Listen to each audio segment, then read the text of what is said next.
मनोविकास प्रकाशन आणि राष्ट्रसेवा दलातर्फे आयोजित मान्सून जनगणमन या पुस्तकाच्या प्रकाशन सोहळ्यात आपल्या सर्वांचं मनपूर्वक स्वागत। मान्सूनकडे आपण शहरातली माणसं बऱ्याचदा एक हवामानाचा प्रकार म्हणूनच बघतो, पण भारतासाठी मान्सून फक्त तेवढ्यापुरताच मर्यादित नाही। भारतीय उपखंडातली शेती, अन्न, इथली संस्कृती, इथले शोध, इथले आचार विचार, इथले देव, सण आणि इथल्या दंतकथासुद्धा या सगळ्याला आकार देण्यात मान्सून एक अतिशय महत्त्वाची भूमिका बजावत आलेला आहे। इथली सुख आणि इथली दुःखसुद्धा ही दोन्हीही मान्सून भोवती फिरताना आपल्याला दिसतात।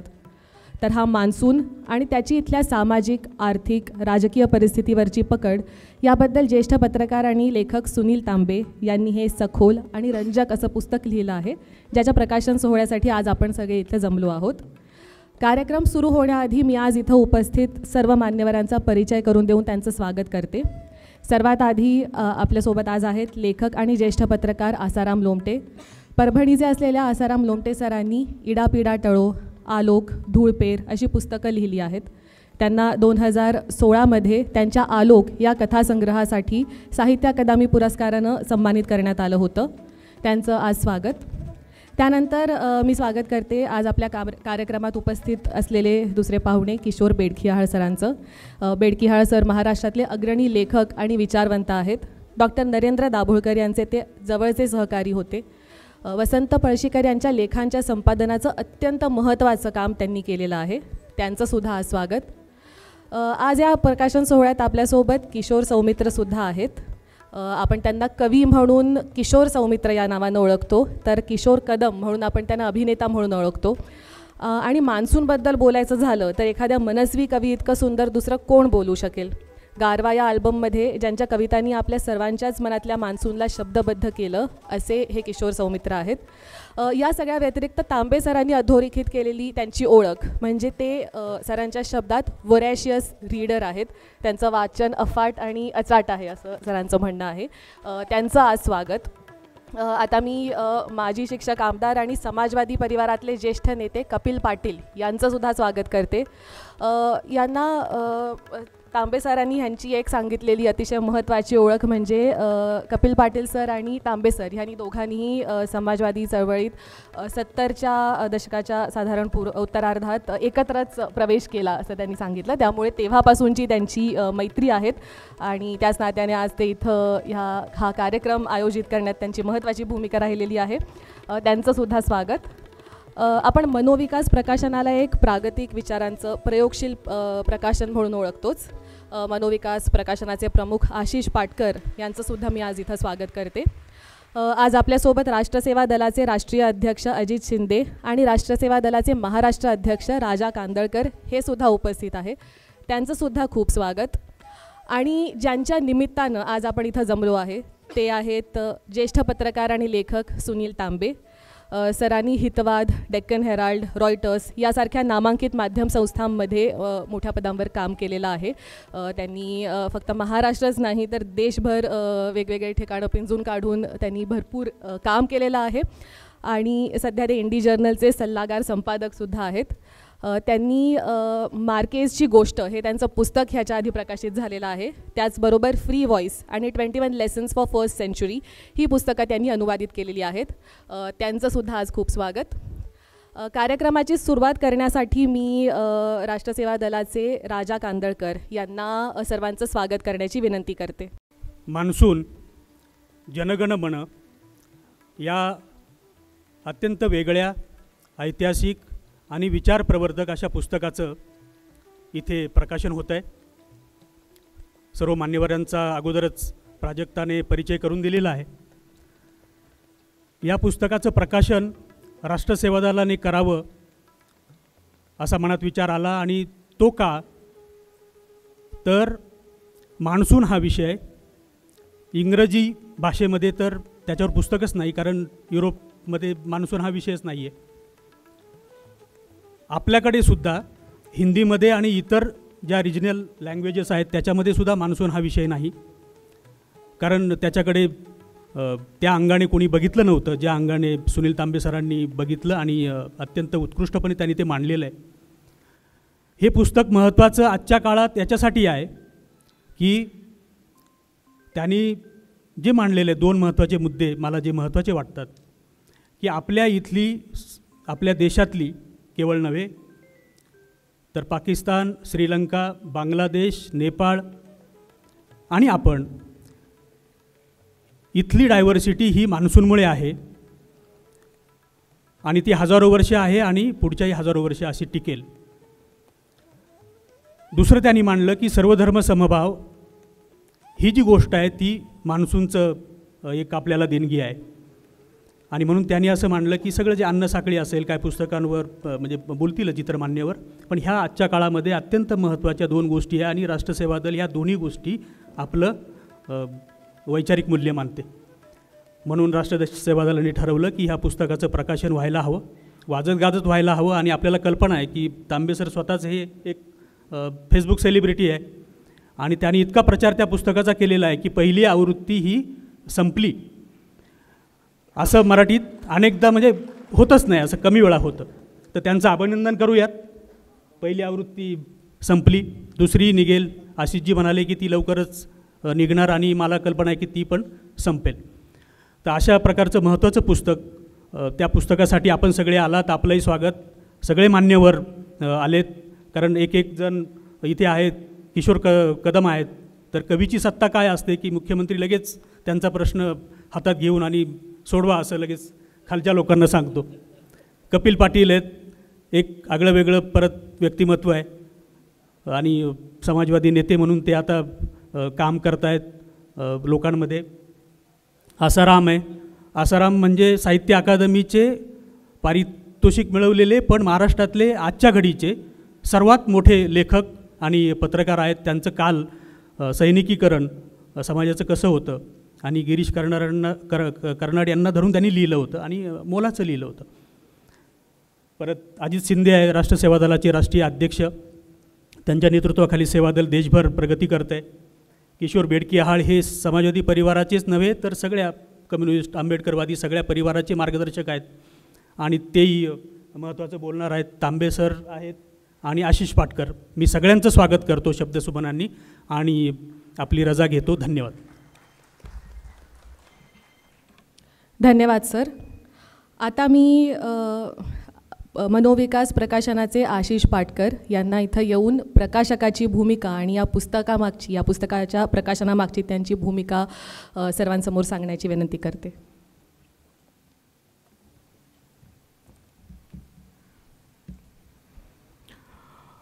नमस्ते. आज या व्यासपीठावर उपस्थित किशोर बेडके सर,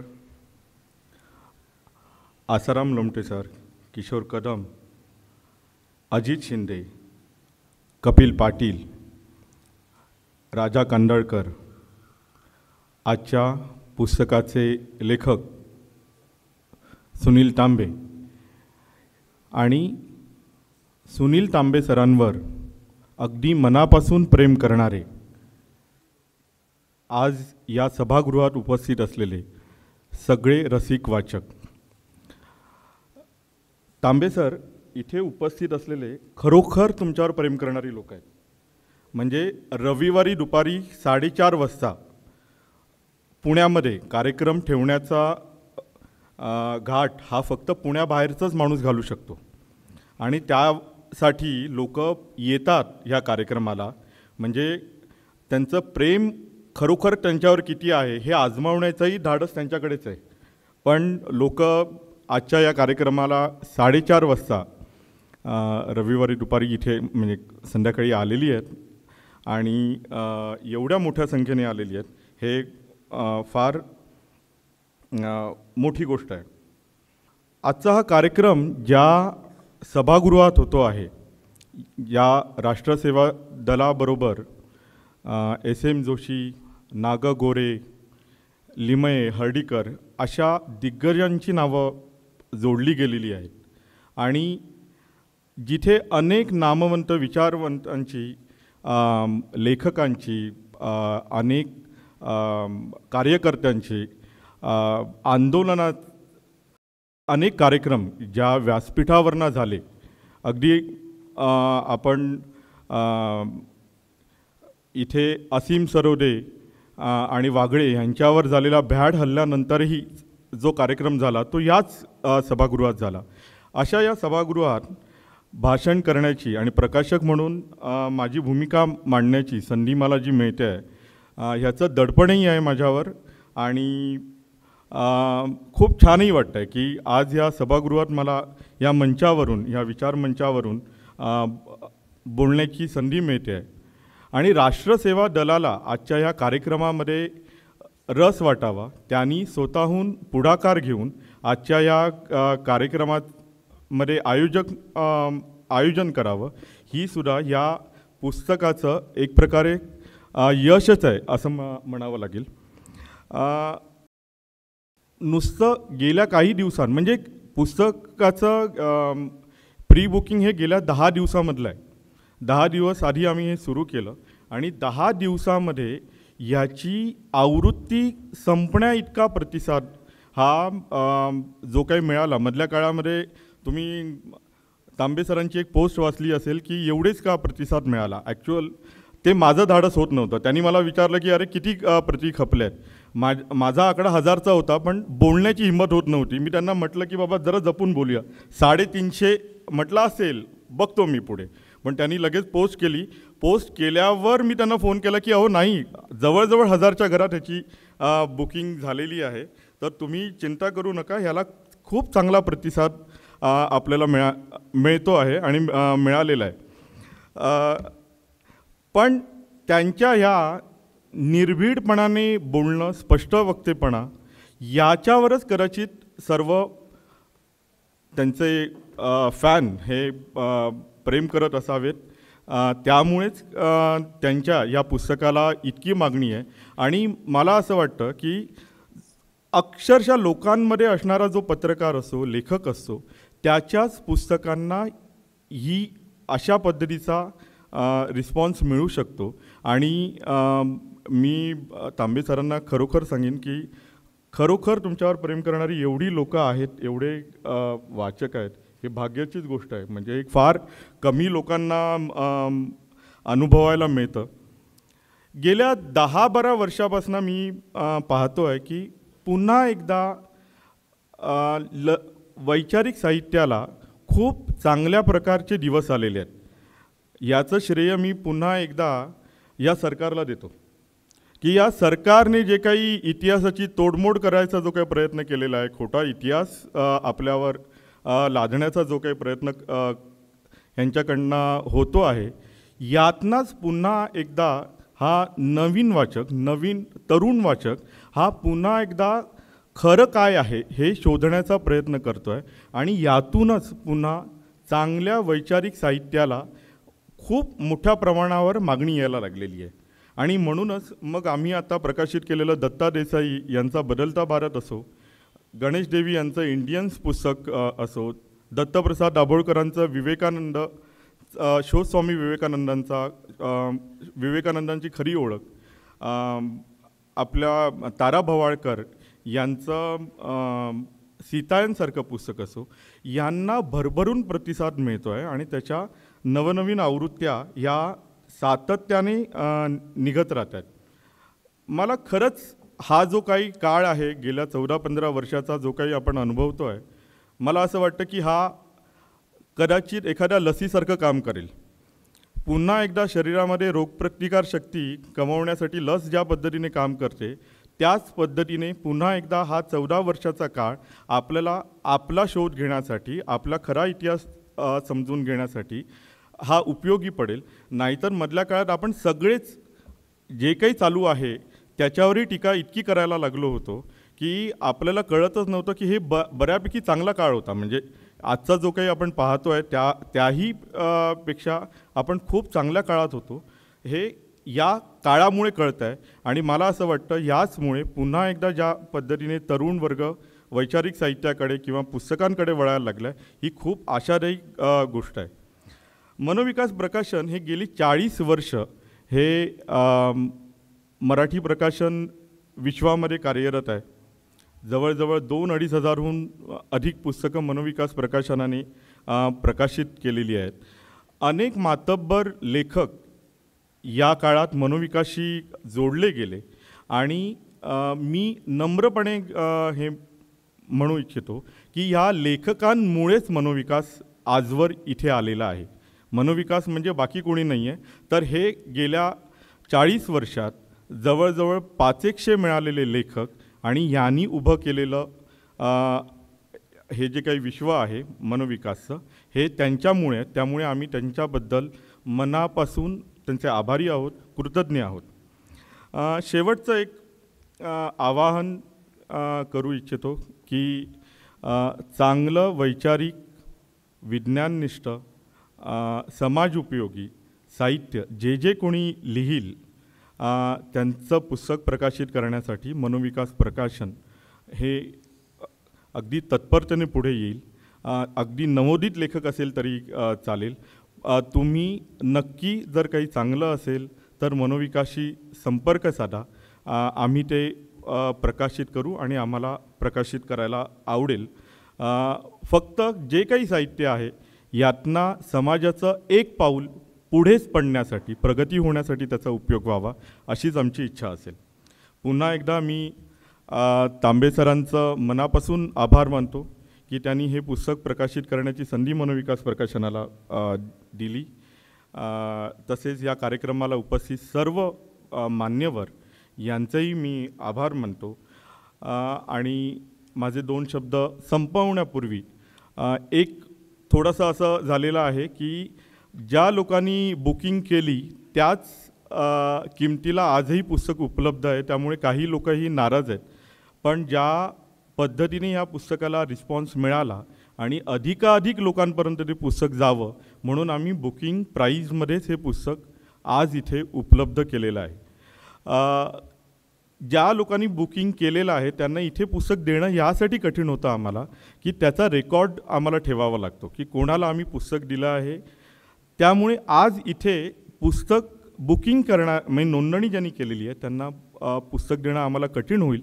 तरीही आम्ही एकदा हा कार्यक्रम संपल्या की त्यानंतर एकदा प्रयत्न करू की काय करता येत आहे का.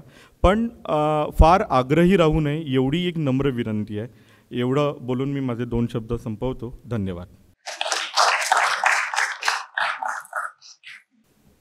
धन्यवाद सर. आता पुस्तकाच्या प्रकाशनाकडे यायच्या आधी मी कपिल पाटील सरांना विनंती करते की त्यांनी इथं यावं आणि त्यांचं मनोगत व्यक्त करावं. सुनील तांबेंनी मला सगळ्यांच्या स्वागताची जबाबदारी दिलेली आहे. माझा मित्र आहे त्यामुळे त्याचं ऐकावं लागतं. राजाने आधी मला सांगितलं होतं की पुस्तक प्रकाशन होतं आहे, तर म्हटलं रे ते पुस्तकाची प्रत मिळू दे, पण ती काय मला अजून मिळाली नाही.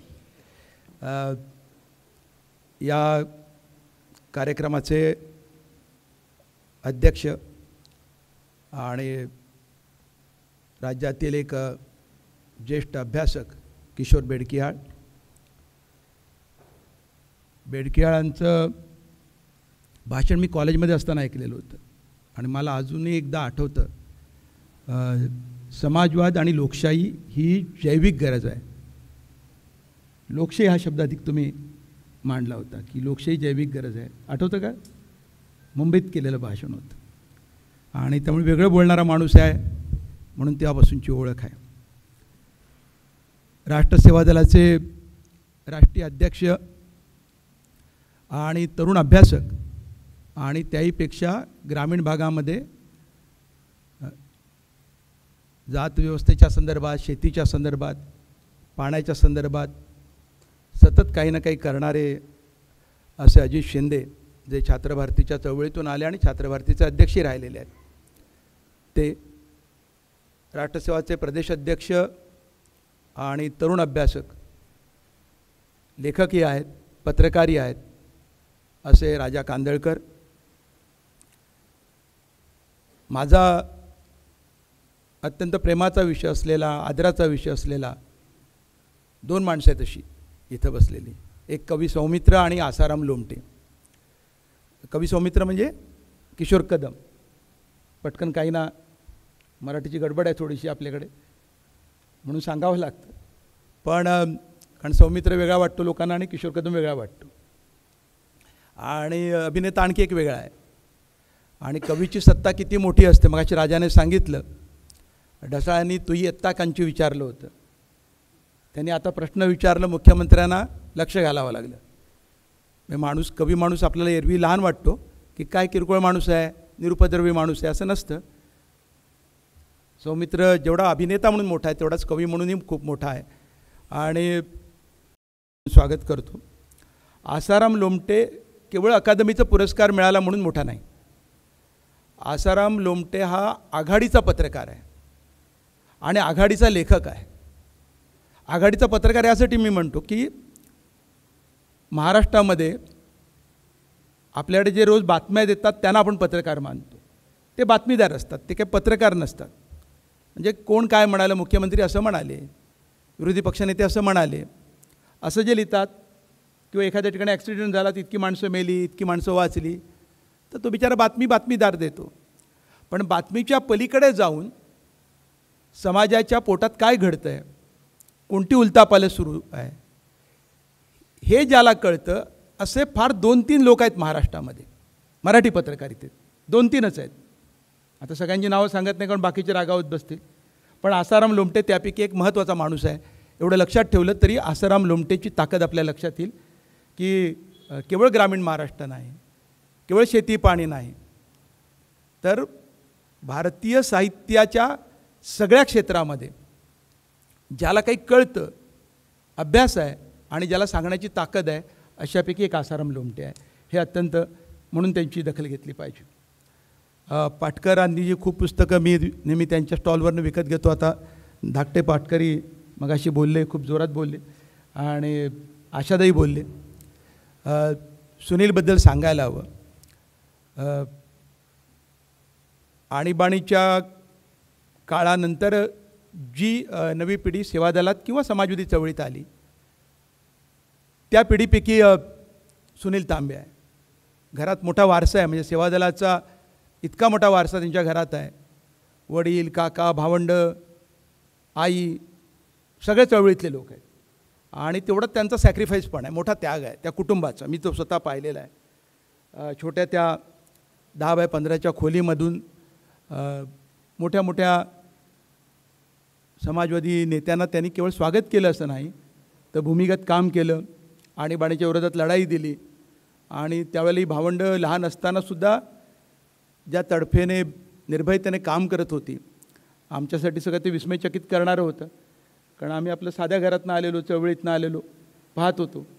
त्यामुळे पण त्याच्याबद्दल एक आणखी एक अप्रूप वाटतं मला. चळवळीमध्ये मी आता आसारामशी पण ते बोलत होतो की चळवळीमध्ये पण एक वर्ग असतात, स्तर असतात.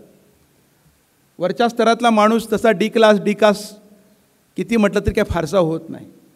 पण सुनील तांबे डी क्लासही झालेला आहे आणि डी कास्टही झालेला आहे म्हणतो ना मी, का नको म्हणू, तर जोरात हसतोय तो. कारण डी कास्ट होणं सोपं नाही. अगदी चळवळीतली सुद्धा फार थोडी माणसं डी कास्ट झाली आहेत. म्हणजे आपल्याकडे डी कास्ट झालेली 2च माणसं मी सांगतो, म्हणजे पुण्यात आहे म्हणून 3 माणसं सांगू शकेन. एक साने गुरुजी, दुसरे SM जोशी आणि तिसरे मधुलिमाई. 3च माणसं डी कास्ट झालेली. बाकी सगळे चळवळीत आहेत जरूर, पण डी कास्ट झालेले. सुनील तांबे कदाचित माझ्याशी मतभेद व्यक्त करील नंतर त्याच्या मुलाखतीत. पण मी आसारामसारखा छोटा पत्रकार राहिलेलो असल्यामुळे जे दिसतं ते सांगितलं पाहिजे आणि त्यांनी स्वागत करायला सांगितलं आहे सगळ्यांचं, त्यामुळे मोकळेपणाने सांगितलं पाहिजे. पण तो मित्र आहे, पाठीराखा आहे आणि बोलण्याची हिंमतही राखतो. आपल्या अवतीभोवतीच्या लोकांना बदललेल्या काळाचं भानही देतो आणि प्रश्नांकडे काही वेगळ्या पद्धतीने पाहतो. म्हणजे बेडकेळांची जी पद्धत आहे अभ्यास करण्याची, तशीच त्यांची आहे पण थोडी वेगळी आहे. बेडकेळा थोडं अकादमिक पद्धतीने करतात.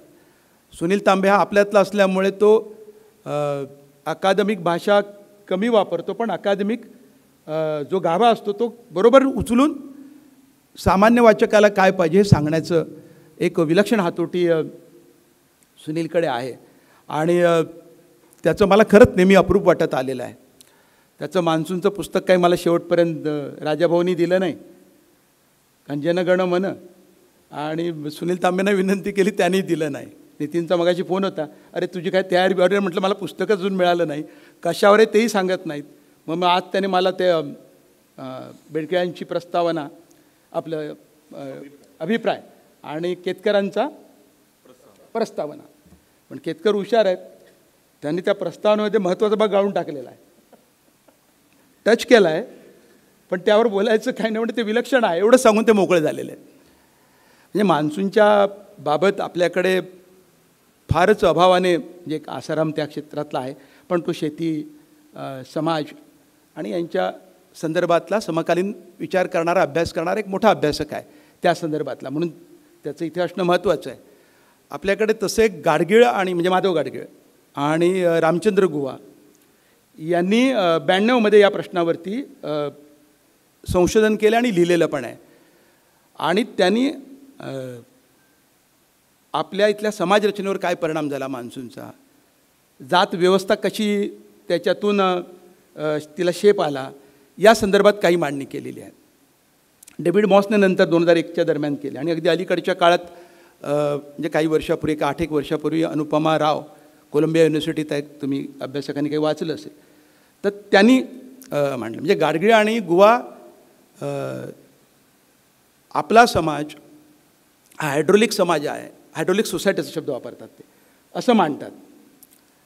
पण बाकीचे थोडे अधिक पुढे गेलेले आहेत, ते जात ही एक इको हायड्रोलॉजिकल इन्स्टिट्यूशन आहे असं, म्हणजे पर्यावरणीय, आता त्याला काय शब्द म्हणायचा, आता मला इंग्लिश मराठीचं त्याचं करता येत नाही ट्रान्सलेशन, ही इन्स्टिट्यूशन त्याच्यातली आहे, हे त्यांनी दाखवून दिलेलं आहे. म्हणजे जातीव्यवस्थेचा जन्म कशातून झाला या संदर्भामध्ये आपल्याकडे अनेक लोकांनी मांडणी केली आहे, अगदी कोसंबींपासून ते शरद पाटलांपर्यंत, डॉक्टर बाबासाहेब आंबेडकरांपासून ते अगदी अलीकडच्या काळात तेलतुंबडे किंवा कोसंबी राहुल ज्या पद्धतीने मांडणी करतात, याच्या वेगळ्या मांडणी आहेत. पण मान्सूनचाही संदर्भ जातीच्या संदर्भात आहे. म्हणजे मान्सून आपल्या सगळ्या जगण्यात आहे. म्हणजे एरे घनापासून आपल्या मराठीतल्या कवितेपासून काले काले मेघा, त्या ह्याच्यातलं लगानमधलं गाणं आहे ना, सगळ्यांना आपल्या पाठ असेल. मान्सून प्रेम करायला शिकवतो, म्हणजे आपल्या सगळ्या लव्ह स्टोरी तर मान्सूनवरच बेस आहेत, सगळ्या सिनेमातल्या असो, नाटकातल्या असो, कवितेतल्या असो किंवा कशातल्या असो. कालिदास असेल, मेघदूत आहे, ते तिथपासून ते तुकारामापर्यंत, संत तुकारामापर्यंत. मला वाटतं की मध्ययुगाच्या काळामध्ये मान्सून आणि पीक पाण्याबद्दल आणि शेती आणि समाज जीवनाबद्दल तुकारामाने इतकं दुसरं कोणी केलेलं दिसत नाही. म्हणजे ज्ञानेश्वरांच्या याच्यात आहेत उल्लेख काही, पण मी आता माझं पाठांतर कमी आहे, पण त्यामुळे मला लगेच काय सांगता, ते वृक्षवल्ली आमास वगैरे एवढ्यापुरतं मी म्हणत नाही आहे. तुकारामांनी अनेक बाबतीत जे केलं, मी काढलं होतं मगाशी, तुम्हाला सांगतो. तुका म्हणे येथे आवडी कारण पिकला नारायण जैसा तैसे, जया तैसे. आता ही ओळ वाटली तर ती नारायणाबद्दल असं वाटेल, पण तशी नाही आहे. त्या समकालातील एक विलक्षण असं त्यांनी जे त्यांना सापडलं ते त्यांनी त्याच्यात नोंदवलेलं आहे. त्यामुळे जात व्यवस्थेच्या संदर्भामध्ये मान्सूनने, म्हणजे आपल्याकडे या देशातल्या, मगाशी ज्या राजाने ज्याचा उल्लेख केला भारतीय उपखंडाच्या संदर्भामध्ये, म्हणजे आपल्याला त्यांनी देशांची नावं सांगितली, पण तो भारतीय उपखंड आहे. मान्सून या उपखंडापुरताच आहे, बरोबर ना सुनील तांबे? याच्या पलीकडे कुठं मान्सून नाही आहे जगात, इतरत्र मान्सून नाही, मान्सून इकडेच आहे. म्हणजे आपल्याकडे वेगळा पावसाळा आहे, आणि आपल्याकडे म्हणजे ऋग्वेदापासूनच्या जर आपण बघितल्या, इंद्र आणि वरुणाची गोष्ट तुम्हाला सगळ्यांना माहीत असेल. इंद्र कसा कोसळतो, इंद्राशी कृष्णाचं कसं भांडण झालं, त्याने गोवर्धन कसा पर्वत उचलला. पण इंद्राला कोणी जरी त्या पर्जन्याचा तो देव मानला गेला तरी त्याला कोणी चांगलं मानत नाही. चांगलं मानणारा आहे तो वरुण आहे. वरुण जी देवता आहे, ऋग्वेदात तिचं वर्णन आहे. आणि त्या वरुण म्हणजे आपल्याकडच्या मान्सूनसारख्याच नीतिमान त्याचं प्रतीक कोण असेल तर वरुण आहे.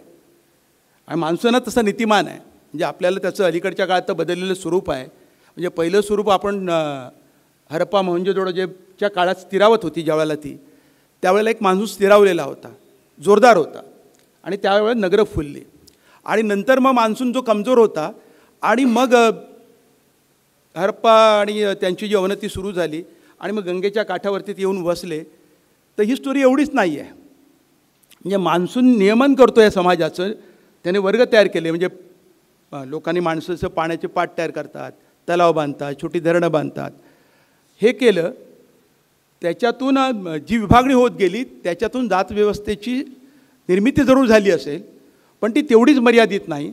मला हे पुस्तक जेव्हा येईल त्याच्यात मला सुनील तांबेंनी कडनं ही अपेक्षा आहे की त्याची उत्तर कशात जी मला मिळाली नाहीत, की मग त्या जी श्रेणीबद्धता कधी आली ती जातीच्या विभागणी, म्हणजे हे जे कंपार्टमेंट्स आहेत वेगवेगळे, म्हणजे पाण्यापासून काहींचा हक्क तोडलेला आहे, काहींकडे सांडपाण्याची व्यवस्था दिलेली आहे, काहींकडे पाण्याचे राखणदार आहेत आणि पाण्याची मालकी आहे.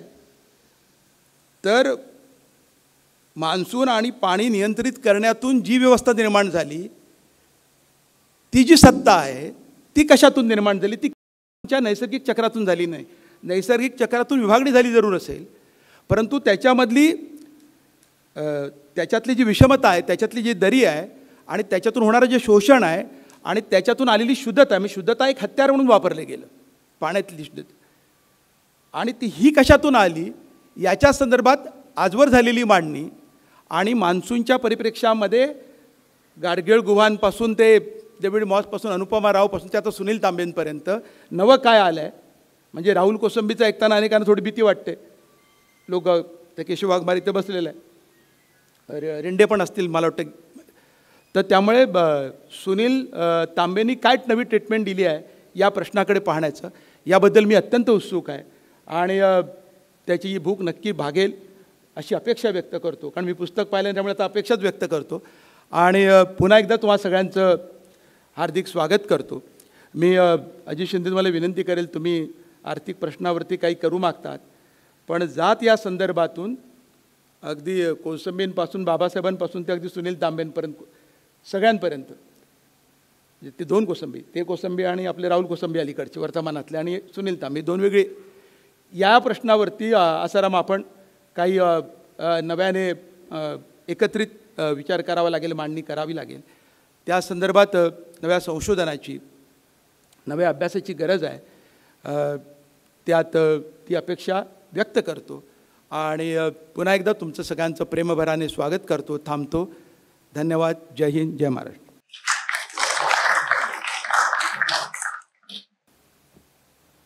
धन्यवाद सर. याच नोटवर मला असं वाटते की आत्ता आपण पुस्तक प्रकाशनाकडे वळूया. मी सर्व मान्यवरांना विनंती करते की त्यांनी मान्सून जनगणमन या पुस्तकाचं लोकार्पण करावं.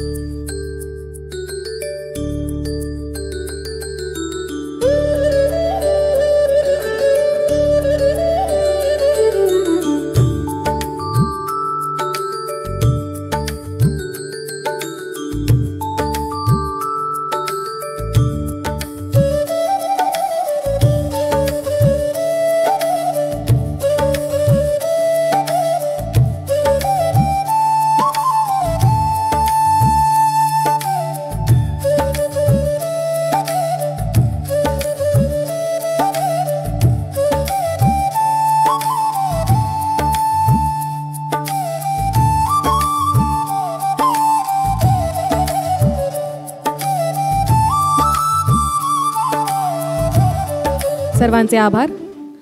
कार्यक्रमात पुढे जात आता आपण या पुस्तकाबद्दल, मान्सूनबद्दल आणि एकूणच या विषयाबद्दल इथं उपस्थित बाकी सर्व वक्त्यांकडून आता ऐकणार आहोत.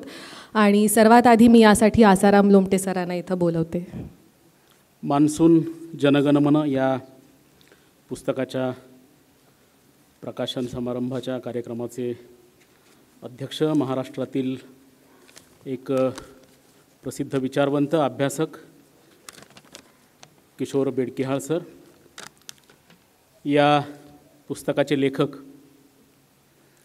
सन्मित्र सुनील तांबे, समाजवादी नेते कपिल पाटील, कविमित्र सौमित्र किशोर कदम, राष्ट्र सेवा दलाचे राष्ट्रीय अध्यक्ष अजित शिंदे आणि राज्याचे अध्यक्ष राजा कांदळकर, मनोविकास प्रकाशनाचे आशिष पाटकर, उपस्थितांमध्येही अनेक मित्र आहेत, त्या सर्वांचा नामोल्लेख न करता उपस्थित आपण सर्वजण एका अतिशय महत्त्वाच्या पुस्तकाच्या निमित्तानं आपण सर्व जर या ठिकाणी जमलेलो आहोत.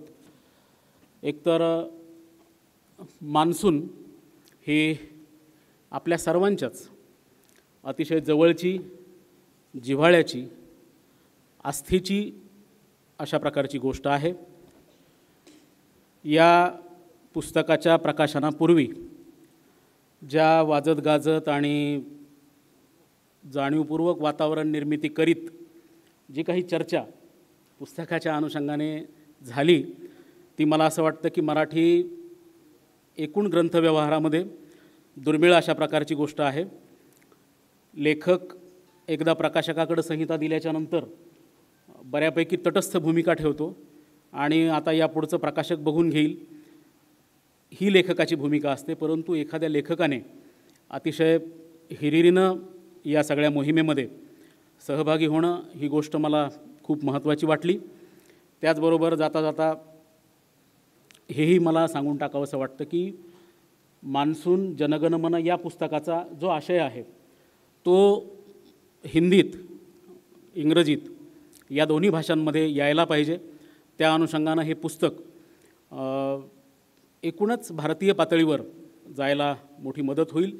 या पुस्तकाचा जो काही गाभा आहे तर तो गाभाच मुळी भारतीयता ही जी गोष्ट आहे त्या भारतीयतेला जतन करणं, त्या गाभ्याला स्पर्श करणं आणि जी एक बहुसांस्कृतिक, बहुविध अशा प्रकारची परंपरा आहे, तर त्या बहुसांस्कृतिक, बहुविध अशा प्रकारच्या परंपरेतून सुद्धा परत एक जिन्सी असणं ही गोष्ट आपल्याला मान्सून ते करतो. आणि म्हणून मान्सूनच्या संदर्भातलं जे पुस्तक आहे तर ते एकूणच केवळ हे भौगोलिक किंवा आपल्याला मान्सून म्हटल्याच्यानंतर आपण भूगोलात वाचतो किंवा पर्यावरणात वाचतो किंवा हवामानाबद्दल वाचतो, परंतु हे पुस्तक सांस्कृतिक, सामाजिक, भौगोलिक अशा प्रकारचे संदर्भ सांगणारं पुस्तक आहे. आणि मराठीमध्ये अशा प्रकारचं हे पुस्तक यापूर्वी आल्याचं आपल्याला दिसत नाही. साधारणपणे दरवर्षी आपण जून महिन्यामध्ये मान्सूनच्या संदर्भातल्या बातम्या वर्तमानपत्रातून वाचतो की मान्सून आता केरळात धडकला, मान्सून अरबी समुद्रात दाखल झाला, मान्सूनचं सर्वदूर स्वागत झालं, किंवा यंदा मान्सून वेळेवर आहे किंवा यंदा मान्सून विलंबाने आहे. अशा वेगवेगळ्या प्रकारच्या बातम्या आपण ऐकतो. परंतु सुनील तांबे यांनी या ठिकाणी जो वेध घेतलेला आहे तर तो अतिशय विविधांगी अशा प्रकारचा वेध आहे. मान्सून आणि सणवार, मान्सून आणि लोकोत्सव, मान्सून आणि शेतकरी, मान्सून आणि पशुपालक, मान्सून आणि जातवास्तव अशा कितीतरी अंगांनी हा शोध सुनील तांबे यांनी घेतलेला आहे. भारतीय लोकजीवनापासून या अभ्यासाची सुरुवात झालेली आहे. पावसाळ्यात जो पाऊस पडतो तिथली भूरचना आणि त्यानुसार त्या त्या प्रदेशातलं जलचक्र हे निश्चित होतं. त्यानुसार आपल्याकडच्या पिकांच्या पद्धती निश्चित होतात. कृषी व्यवस्थेतील अनेक सण, उत्सव हे पिकांवरून ठरलेले आहेत. मान्सूनवरूनच पशुपालकांचं स्थलांतरसुद्धा घडतं आणि हे फक्त महाराष्ट्रातच घडतं असं नाही, तर देशपातळीवरही घडतं. या ठिकाणी विनोद शिरसाट आहेत, साधनेच्या 2019ला दुष्काळावर एक विशेषांक साधनेनं केला होता आणि तो एक हाती अशा प्रकारचा विशेषांक होता. तो 52 पानांचा विशेषांक मी एकट्यानंच त्या सगळ्या अंकाचा मजकूर लिहिलेला होता संबंध महाराष्ट्रामध्ये फिरून. तर मला मंठा तालुक्यामध्ये एक मेंढपाळ दिसला जो नगर जिल्ह्यातला होता. त्याला मी विचारलं की तुझं गाव कोणतं, तर त्यानं मला त्याचं गाव तर सांगितलं, पण त्यानं मला हे सांगितलं की एकदा खरीप हंगाम संपला की खरीप हंगाम संपल्याच्या नंतर आमचं हे जे जित्राब आहे, शेळ्या मेंढ्या हे घेऊन आम्ही बाहेर पडतो आणि बाहेर पडल्याच्या नंतर संपूर्ण बालाघाटाचे डोंगर मजल दर मजल, मजल दर मजल करत बालाघाटाच्या डोंगराची पूर्ण रांग पूर्ण करून आम्ही परत पुन्हा अजिंठ्याच्या डोंगराच्या दिशेनं येतो. म्हणजे हा सगळा श्रीगोंदा आणि तिथून सुरू झालेली जी बालाघाटाची रांग आहे ती पार मराठवाड्यापर्यंत, म्हणजे गंगाखेड, कंधार, लोहा इथपासून आणि मग पुन्हा जिंतूर, मंठा, लोणार, बुलढाणा अशी ही अजिंठा डोंगराची रांग. तर हे जे स्थलांतर आहे हे स्थलांतरसुद्धा आपल्याला असं पाहायला मिळतं की ते मान्सून घडवतो. मग ह्या माणसांनी असं सांगितलं की हा सगळा जो स्थलांतराचा भाग आहे, मग हे स्थलांतर संपतं कधी? ते साधारण जून महिन्यात संपतं. ऑक्टोबर नोव्हेंबरमध्ये गाव सोडलेली ही माणसं जित्राप घेऊन बाहेर पडतात आणि हा सगळा मुलूक पायाखाली घालून ही सगळी माणसं परत साधारणपणे जूनच्या सुमारास हे त्यांच्या गावी परततात.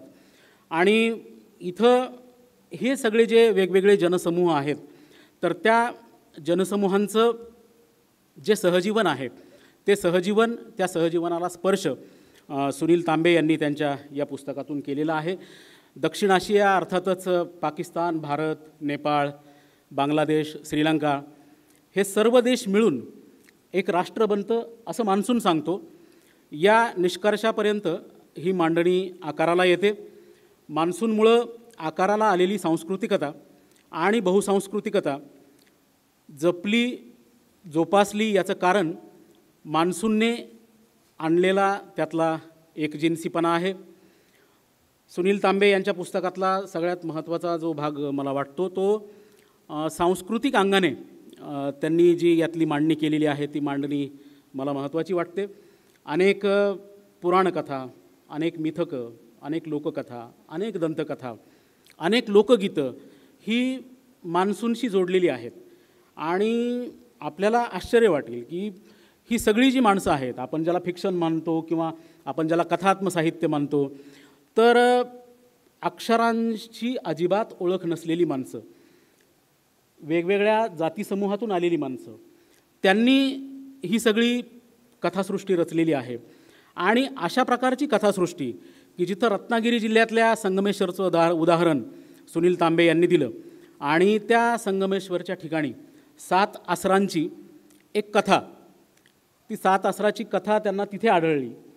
आता ह्या ज्या 7 आसरा आहेत तर याच 7 आसरा आपल्याला फणीश्वरनाथ रेणूंचं जे गाव आहे औराही हिंगणा बिहारमधलं, मैला आंचलमध्ये सुद्धा ही कथा आहे 7 आसरांची. म्हणजे आपण जर असं बघितलं तर एकूण भारतात म्हणजे कोकण ते बिहार ह्या लोककथेच्या अनुषंगानं किंवा लोककथेने हो म्हणजे परत पुन्हा भारताच्या अगदी उत्तर भागात सुद्धा या वेगळ्या कथा आपल्याला ऐकायला मिळतात. याचा अर्थ असा की भारताचं हे जे लोकसांस्कृतिक अशा प्रकारचं तत्त्व आहे ते जतन करण्यामध्ये मान्सूनचा वाटा अतिशय महत्त्वाचा आहे.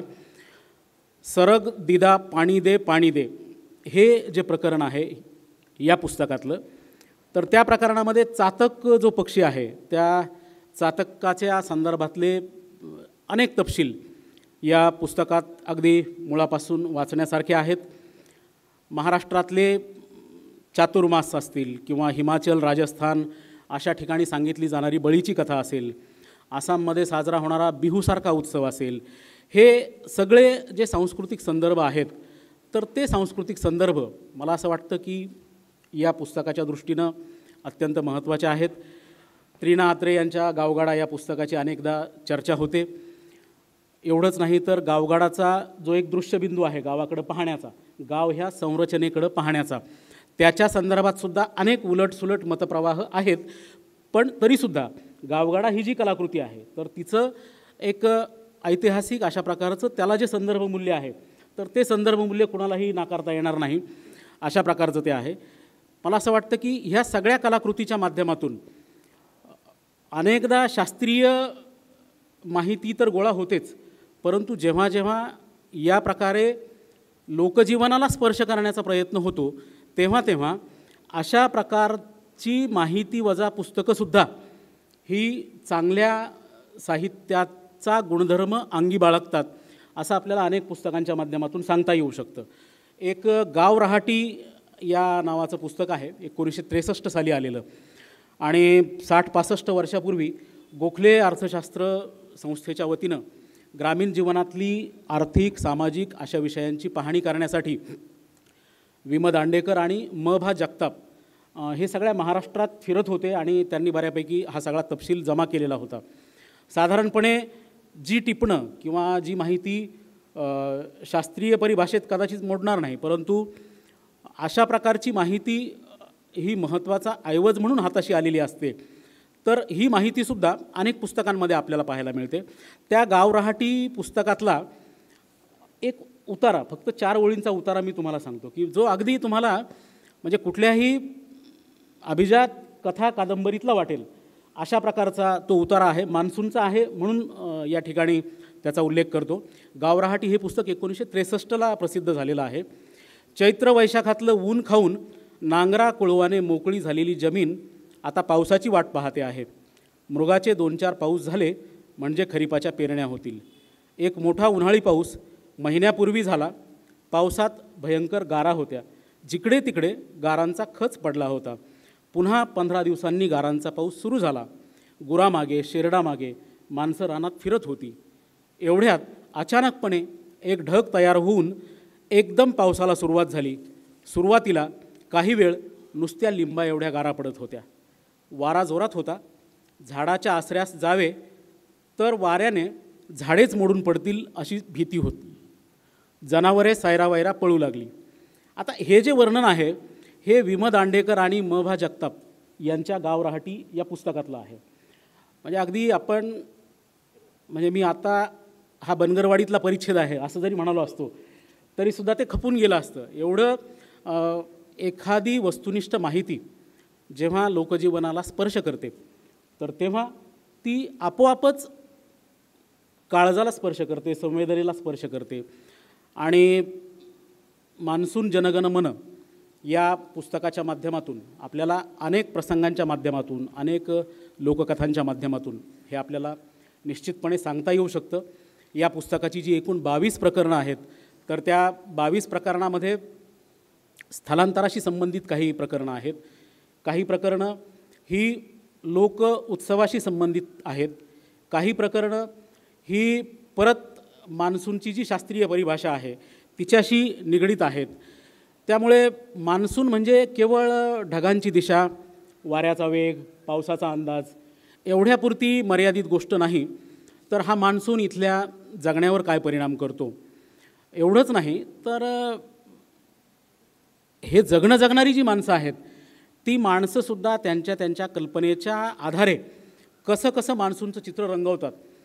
सुनील तांबेंच्या याच पुस्तकामध्ये एका प्रकरणात मावळ प्रांतातली एक गोष्ट सांगितलेली आहे की ती बहीण भावांच्या संदर्भ रोहिणी आणि मृग या 2 नक्षत्रांना तो दिलेला आहे. प्रत्यक्षात ते जे लोकगीत आहे ते लोकगीत या पुस्तकात नाही आहे, परंतु ते लोकगीत हे केवळ मावळ प्रांतातच नाही तर मराठवाडा, विदर्भ आणि अनेक भागामध्ये ते आपल्याला पाहायला मिळतं, ऐकायला मिळतं. पाऊस पडतो मृगा आधी रोहिणीचा, पाळणा हलतो भावा आधी बहिणीचा, अशा प्रकारचं ते लोकगीत आहे. आणि हे एक लोकगीत नाही, अशा प्रकारची अनेक लोकगीतं आपल्याला पाहायला मिळतात. आणि प्रत्येक नक्षत्रगणिक असलेल्या म्हणी आहेत ग्रामीण भागामध्ये. म्हणजे पावसाची जी सगळी नक्षत्र आहेत साधारणपणे 27 नक्षत्रातली 9 नक्षत्र ही पावसाची मानली जातात. आणि आपल्याला ते कूटगणित पण सगळ्यांना परिचित आहे की 27मधून 9 गेले तर उरले किती, तर ज्या गणिताचं उत्तर हे साधारणपणे 0 सांगितलं जातं. की पूर्ण वर्षभरातल्या नक्षत्रांपैकी जर पावसाची नक्षत्र जर कोरडी गेली तर मग हाती काहीही उरत नाही. त्यामुळे 27मधून 9 गेले तर हाती उरलं 0. अशा प्रकारचं गणितसुद्धा आपण ऐकत आलेलो असतो बालपणापासून. तर ह्या सगळ्या नक्षत्रांना अनुरूप अशा प्रकारच्या अनेक म्हणी, म्हणजे मघा नक्षत्राबद्दलची, उत्तरा नक्षत्राबद्दलची, स्वाती नक्षत्राबद्दलची, हस्त नक्षत्रा, ह्या सगळ्या नक्षत्रांबद्दल ग्रामीण भागामध्ये आपल्याला वेगवेगळ्या म्हणी पाहायला मिळतात. एवढंच नाही तर आपल्या सगळ्या शहरी पर्यावरणात जरी आपण फक्त पाऊस म्हणत असलो तर ग्रामीण भागात या पावसाच्या रंगरूपावरून, पावसाच्या प्रमाणावरून त्याला अनेक वेगवेगळे शब्द आहेत. म्हणजे तो पाऊस जर अगदी शिडकावा पडल्यासारखा असेल तर त्याला सडा शिंपल्यावानी असं म्हणतात ग्रामीण भागामध्ये. कसा झाला पाऊस तुमच्याकडं, तर सडा शिंपल्यावानी. तुम्ही पायी चालताना जर मातीचे पेंड तुमच्या पायाला लागत असतील तर त्याच्यासाठी पेंडवलता असा शब्द आहे. कसा झाला पाऊस, तर पेंडवलता झाला. शेतातले जे खाचखळगे असतात त्या खाचखळग्यामध्ये जर पाणी साचलं तर त्याला चांदण्या साचल्या असा शब्द आहे. पाऊस कसा झाला तर आमच्याकडे चांदण्या साचल्या. तर ही जी भाषा आहे, ही जी कथन परंपरा आहे, ही कथन परंपरा या माणसांनी केलेली आहे. आणि मला असं वाटतं की ग्रामीण भागातल्या ह्या सगळ्या माणसांनी अनेक कथा, अनेक लोकगीतं, ही ज्या लोकगीताचा मी उल्लेख केला ते लोकगीत तर आहेच, परंतु अनेक लोकगीतं आहेत अगदी. आणि लोककथासुद्धा, म्हणजे आपण जर बनगरवाडी वाचली तर व्यंकटेश माडगुळकरांच्या बनगरवाडीमध्ये एक अशा प्रकारची लोककथा आहे की माणदेशच्या पाचवीला तो सगळा दुष्काळ पुजलेला आहे. आणि मग एक दिवस असा होतो की दुष्काळाची भयान अशा प्रकारची सावली त्या माणदेशावर पडते. शाळा ओस पडते, तालीम ओस पडते आणि माणसं स्थलांतराला गावाबाहेर पडतात. आणि मग ही जी सगळी हवालदिल झालेली माणसं आहेत, ती हवालदिल झालेली माणसं गाव सोडत असताना रामा बनगर मास्तरजवळ येतो आणि तो रामा बनगर सांगतो. त्याची अशी कथा सांगतात मास्तर, राम लक्ष्मण देवदेव करत आपलं हिंडू लागलं. हिंडता हिंडता आपल्या भागामध्ये आलं. राम घाटाच्या वर दुपार झाली म्हणून भाऊ भाऊ सावली बघून जेवाय बसलं आणि पाऊस आला, जोरकस आला. अन्नात पाणी पडू लागलं. राम रागावला, अनेक बाण मारून त्यानं पावसाला पार बालेघाटात पिटाळला. तवा धरणं जो ह्या मानदेशात पाऊस नाही तो आता पतूर नाही. बघा तुम्ही, रामघाटाला पाऊस पडतो आणि आपल्या टकुऱ्यावरनं काळं ढग नुसतं जात्यात जात्यात जात्यात आणि पुन्हा पडत्यात, ते मात्र बालेघाटात. आता हा जो परिच्छेद आहे त्याच्यामध्ये एक ही लोककथा आहे. आणि ही जी लोककथा आहे तर अशा प्रकारच्या असंख्य लोककथा आपल्याला भारतभर सापडतील पावसाच्या अनुषंगानं. आणि या पावसाच्या अनुषंगाने असलेल्या लोककथा जशा मराठीत आहेत तशा त्या इतरही वेगवेगळ्या भागात आहेत. एक राजस्थानी भाषेतले विजयदान देठा या नावाचे एक अतिशय मोठे कथाकार आहेत. आपल्यापैकी अनेकांनी अमोल पालेकरांचा जो पहिली सिनेमा जर पाहिला असेल तर तो त्यांच्या कथेवर आहे. या कथेमध्ये विजयदान देठांनी लिहिलेली ती कथा आणि लोककथा त्यांनी ती संकलित केलेली. या कथेत संकेत असा असतो की शंकराने शंख वाजवल्याच्या नंतर पाऊस पडणार. होतं असं की शंकराला असं वाटतं की माणूस नीट वागत नाही आहे, मग आपण काय करायचं की या माणसाला अद्दल घडवायची, आपण शंख वाजवायचाच नाही, म्हणजे मग पाऊस पडणारच नाही. वर्ष निघून जातात, 2 वर्ष निघून जातात, 3 वर्ष निघून जातात. आणि 4थ्या वर्षी शंकर आणि पार्वती हे हवाई मार्गाने प्रवास करत असताना खाली पाहतात, त्यांना असं दिसतं की एक शेतकरी कडक अशा उन्हामध्ये नांगरतोय. आणि मग पार्वती शंकराचं लक्ष वेधते. दोघेही खाली उतरतात, त्या शेतकऱ्याजवळ येऊन थांबतात. त्याला असं विचारतात की पाऊस कधी पडणार आहे हे तुला माहिती आहे का? तो म्हणतो मला माहीत नाही. मग जर पाऊसच पडणार नसेल तर ही कोरडी धडपड कशासाठी तू करतोस, असा प्रश्न शंकर विचारतो. तर तेव्हा तो माणूस त्याला असं उत्तर देतो, तो शेतकरी, की पाऊस कधी पडणार आहे हे मला माहीत नाही, पण मी जर नांगरलं नाही तर मी कृषिकर्म विसरून जाईल, तर माझ्या नांगराच्या फळाला गंजही चढेल, म्हणून मला नांगरणं भाग आहे. आता ही गोष्ट इथं संपत नाही. शंकर चपापतो.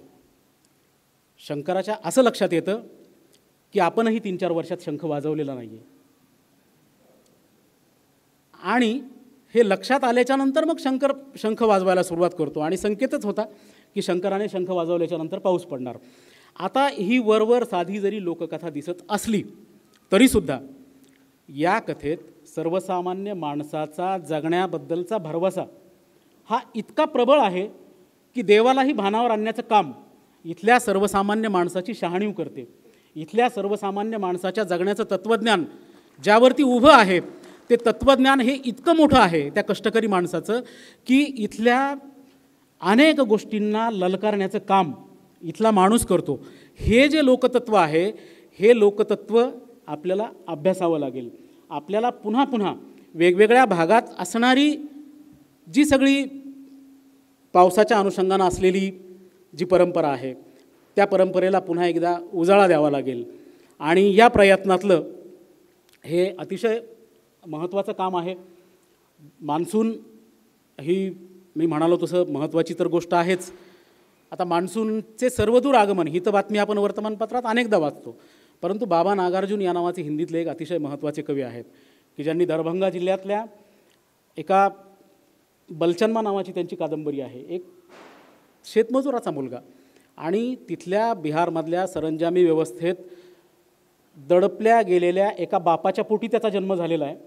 असा मुलगा की जो मुलगा शिकलेला नाही, ज्याला अक्षरं माहीत नाहीत, परंतु हा मुलगा त्या गावातल्या विषमतेच्या खातेऱ्यातून बाहेर पडतो आणि स्वराज्य, इन्कलाब अशा प्रकारचे शब्द उच्चारू लागतो. अशा प्रकारच्या बाबा नागार्जुन यांची कविता की त्या कवितेची फक्त एकच ओळ तुम्हाला सांगतो की आपण जे म्हणतो वर्तमानपत्राच्या अनेक शीर्षकं आपण पाहतो की मान्सूनचे सर्वदूर आगमन किंवा मान्सूनचे सर्वदूर स्वागत. तर मान्सून उतरा है जहरी खाल की पहाड़ियों पर, जयहरी खाल, उत्तराखंडमधल्या जयहरी खाल ही जी घाटी आहे तिचा अपभ्रंश म्हणजे हे जहरी खाल. मानसून उतरा है जहरी खाल की पहाड़ियों पर, बादल भीगे गए रातों रात, सलेटी छतों के कच्चे पक्के घरों को, प्रमुदित है गिरिजन, जहरी खाल पर उतरा है मानसून, भिगो गया है रातों रात सबको, उनको इनको हमको सबको. आणि कवितेची शेवटची ओळ अशी आहे की मौसम का पहला वरदान पहुंचा है सभी तक, मौसम का पहला वरदान पहुंचा है सभी तक. मला असं वाटतं की मान्सूनचं इतकं चांगलं स्वागत हे आपल्याला कुठे वाचायला मिळेल तर भारतीय साहित्यात अशा प्रकारचे अनेक संदर्भ आपल्याला पाहायला मिळतात. सुनील तांबे यांच्या या पुस्तकाच्या माध्यमातून म्हणजे कन्याकुमारीपासून, केरळ कन्याकुमारीपासून तर ते अगदी आसामपर्यंत वेगवेगळा भाग त्यांनी या निमित्तानं पायाखाली घातलेला आहे. वेगवेगळा प्रदेश ते फिरलेले आहेत. मराठीत अशा प्रकारचं जे पुस्तक आहे जे एकाच वेळी संदर्भांनी युक्त असेल, एकाच वेळी ज्याला लोकजीवनाचं अस्तर असेल, एकाच वेळी जे लोकजीवनाला स्पर्श करणारं असेल आणि एकाच वेळी एखाद्या मान्सूनचं चित्र आपण मोठ्या पोर्ट्रेटच्या रूपाने रेखाटावं अशा प्रकारचं एखादं पुस्तक असू शकेल. तर ती आवश्यकता या पुस्तकाच्या निमित्ताने पूर्ण झालेली आहे. आपल्या सर्वांच्या वतीनं मी सुनील तांबे यांचं मनापासून अभिनंदन करतो. धन्यवाद.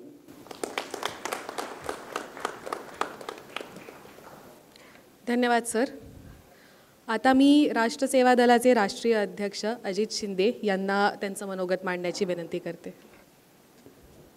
या पुस्तक प्रकाशन समारंभाच्या निमित्तानं मंचावर उपस्थित असलेले आदरणीय किशोर बेडके सर, ज्यांचं आत्ताच आपण अत्यंत सुंदर असं विवेचन ऐकलं, आणि ते आदरणीय आसारामजी लोमटे साहेब, किशोर कदमजी, सौमित्रजी, आमचे मार्गदर्शक आमदार कपिल पाटील साहेब, माझे राष्ट्रसेवा दलातील सहकारी महाराष्ट्राचे अध्यक्ष राजाभाऊ कांदळकर, ज्यांच्या पुस्तकाच्या प्रकाशनासाठी म्हणून आपण इथं उपस्थित आहोत ते आदरणीय तांबे सर, आणि मित्रो, खरं तर नवनिर्मितीच्या बीजारोपणाची सुरुवात ज्याच्या आगमनाने होते त्या मान्सून नावाच्या पुस्तकाचं प्रकाशन आपण आज इथं मान्यवरांच्या हस्ते केलेलं आहे. या पुस्तकाच्या निमित्तानं सुनील तांबे सरांनी जी भ्रमंती केलेली आहे, त्यांनी महाराष्ट्रभर, देशभर फिरून जे सर्व संदर्भ आणि इतर गोष्टी या पुस्तकामध्ये तुमच्या माझ्यासमोर मांडलेल्या आहेत, त्या सगळ्या येणाऱ्या काळामध्ये आपल्या सगळ्यांना वाचता येणार आहेत. खरं तर मी आज खूप आनंदी आहे, कारण सेवा दलाच्या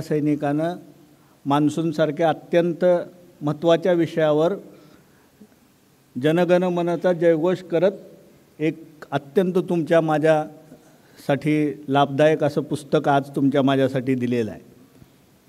अनेक अर्थानं मान्सून हा सर्वसामान्य माणसाच्या जिव्हाळ्याचा विषय आहे. मान्सून जे घेऊन येतं त्या पाण्यावरच्या हक्काच्या स्तरीकरणामधून आपल्याकडं जातीची व्यवस्था उभी राहिलेली आहे. मान्सून जे पाण्याला घेऊन येतं त्या पाण्याच्या स्पर्शालासुद्धा ज्या व्यवस्थेनं नाकारलेलं लोक होतं त्या सगळ्या संदर्भ या पुस्तकामध्ये तांबे सरांनी मांडलेले आहेत. आपल्या सगळ्यांच्यासाठी हे पुस्तक अत्यंत उपयोगी होणार आहे. आणि सेवादलाचा एक सच्चा सैनिक या पुस्तकाला आपल्या सगळ्यांच्या समोर घेऊन आला आहे. या पुस्तकातून त्यांनी मान्सूनसारख्या अत्यंत क्लिष्ट विषयाला आपल्या सगळ्यांच्या समोर मांडलेला आहे. त्याबद्दल मी खरोखर त्यांचे आभार मानतो. आपणही मोठ्या संख्येनं इथे आलात त्याबद्दल आपलेही खऱ्या अर्थानं आभार मानतो. राजाभाऊ, आपण हा जो प्रकाशन सोहळा आपण करूया असा आग्रह करून हा जो कार्यक्रम आपल्या सगळ्यांच्यासाठी इथं आयोजित होईल अशा पद्धतीचे जे प्रयत्न केलेले आहेत त्या प्रयत्नासाठी खरोखर मी तुम्हाला धन्यवाद देतो आणि तुमचं खऱ्या अर्थानं अभिनंदन करतो. कारण मानवी समाजाच्या प्रत्येक गरजेशी संबंधित असलेला हा जो मान्सूनचा विषय आहे त्या मान्सूनच्या विषयाला अनेक अर्थाने जसं आत्ता आसाराम भाऊंनी सांगितलं की तो कोणाच्या अभ्यासाचा कोणाच्या त्याला काय म्हणतो आपण अभ्यासाचा विषय नव्हता. आणि तांबे सरांनी ते अभ्यास आपल्या सगळ्यांच्या समोर या पुस्तकाच्या वतीनं दिलेला आहे. मी मनोविकासचे खरोखर आभार मानतो की त्यांनी या पुस्तकासाठी म्हणून अत्यंत मेहनतीनं हे पुस्तक कसं जाईल लोकांच्या समोर यासाठी प्रयत्न केलेले आहेत. आपल्यालाही सगळ्यांना अशी विनंती करतो की येणाऱ्या काळामध्ये या पुस्तकाचा आपण सगळ्यांनी आस्वाद घ्यावा. आणि मी खरोखर तांबे सरांचेही आभार मानतो. थांबतो. धन्यवाद. धन्यवाद सर. आणि मी आता आजच्या अध्यक्षीय भाषणासाठी किशोर बेडकिहाळ सरांना इथे येण्याची विनंती करते. आजच्या या पुस्तक प्रकाशनाचा ज्याला मान्सून वेडिंग बॉय असं म्हणू आपण सुनील तांबे या प्रकाशनासाठी उपस्थित असणारे व्यासपीठावरील सर्व मान्यवर आणि उपस्थित असणारे सर्व मान्यवर, आसाराम लोमट्यांच्या भाषणामध्ये मनोगतामध्ये जे मुद्दे आले ते टाळून मी बोलणार आहे. कारण जवळपास त्यांनी मान्सूनशी संबंधित असणाऱ्या या पुस्तकातल्या सगळ्या भागांवर एक टिप्पणी केलेली आहे आणि ती योग्य आहे, तिच्याशी मी सहमत आहे. ह्या पुस्तकामधून याच्यात काय आहे हे त्यांनी आता सांगितलेलं आहे.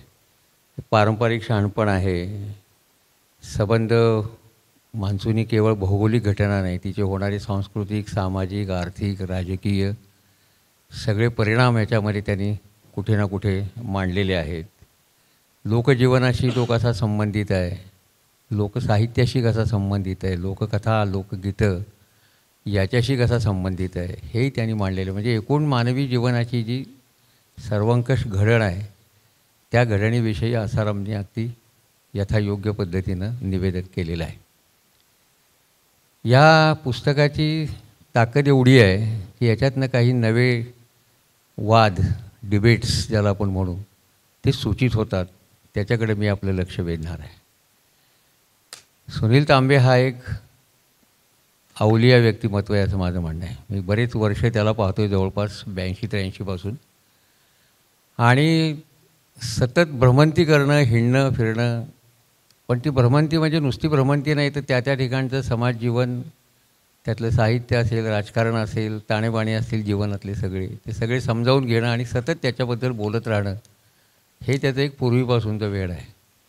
आणि हा जो त्याचा मान्सून रोमांस गेले 5-6 वर्ष चाललेला आहे, एका अर्थानं आज त्याचं मान्सून वेडिंग पूर्ण झालं असं मला वाटतं. कारण आणि मान्सूनही परतायला या पुस्तकासाठी थांबला होता की काय अशी पण मला शंका येते. आणि आता मान्सून परतला आहे असं म्हणायला हरकत नाही, कारण पुस्तकाचं प्रकाशन झालेलं आहे. ह्या पुस्तकाच्या शेवटचे जे वाक्य जे आसारामने कोट केलं की तुम्ही काहीही म्हणा, दक्षिण आशिया हे एक राष्ट्र आहे हे मान्सून सांगतो. आणि या पुस्तकात अजून एक अतिशय सुंदर वाक्य आहे की आपल्या जीवनातनं ऋतू हद्दपार करणं म्हणजे प्रगती होय. ही जी 2 वाक्ये त्यांनी वापरलेली आहेत, याच्यातून एका साम्यांच्या मनामध्ये असणाऱ्या वेगळ्या भूमिकेचं सूचन होतं असं मला वाटतं. ती वेगळी भूमिका कोणती आहे? संबंध पुस्तकातलं विवेचन जर एका अर्थाने आपण पाहिलं तर मान्सूननी निर्माण केलेली स्थिती ही संबंध या उपखंडामध्ये आहे किंवा साऊथ एशियामध्ये आहे. याचा एक पुरावा आपल्याला सज्जड असा दिसतो की भारतातले धर्म साऊथ एशियामध्ये सगळीकडे गेले. हिंदू धर्म असेल, बौद्ध असेल किंवा इतर असतील, आणि तिकडचेही काही धर्म इकडे आले. पण हे येताना त्यांच्यामध्ये संघर्ष कुठे कुठे झाले का?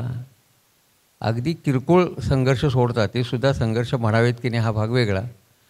एक प्रकारचं सहजीवन या मान्सूननी इथे निर्माण केलेलं होतं. म्हणजे मान्सून येताना, ती वारं इकडे येताना जे व्यापारी सगळे इकडे यायचे ते मान्सून संपेपर्यंत इथेच राहायचे इथला, आणि तो परतताना त्याच्याबरोबर परत जायचे.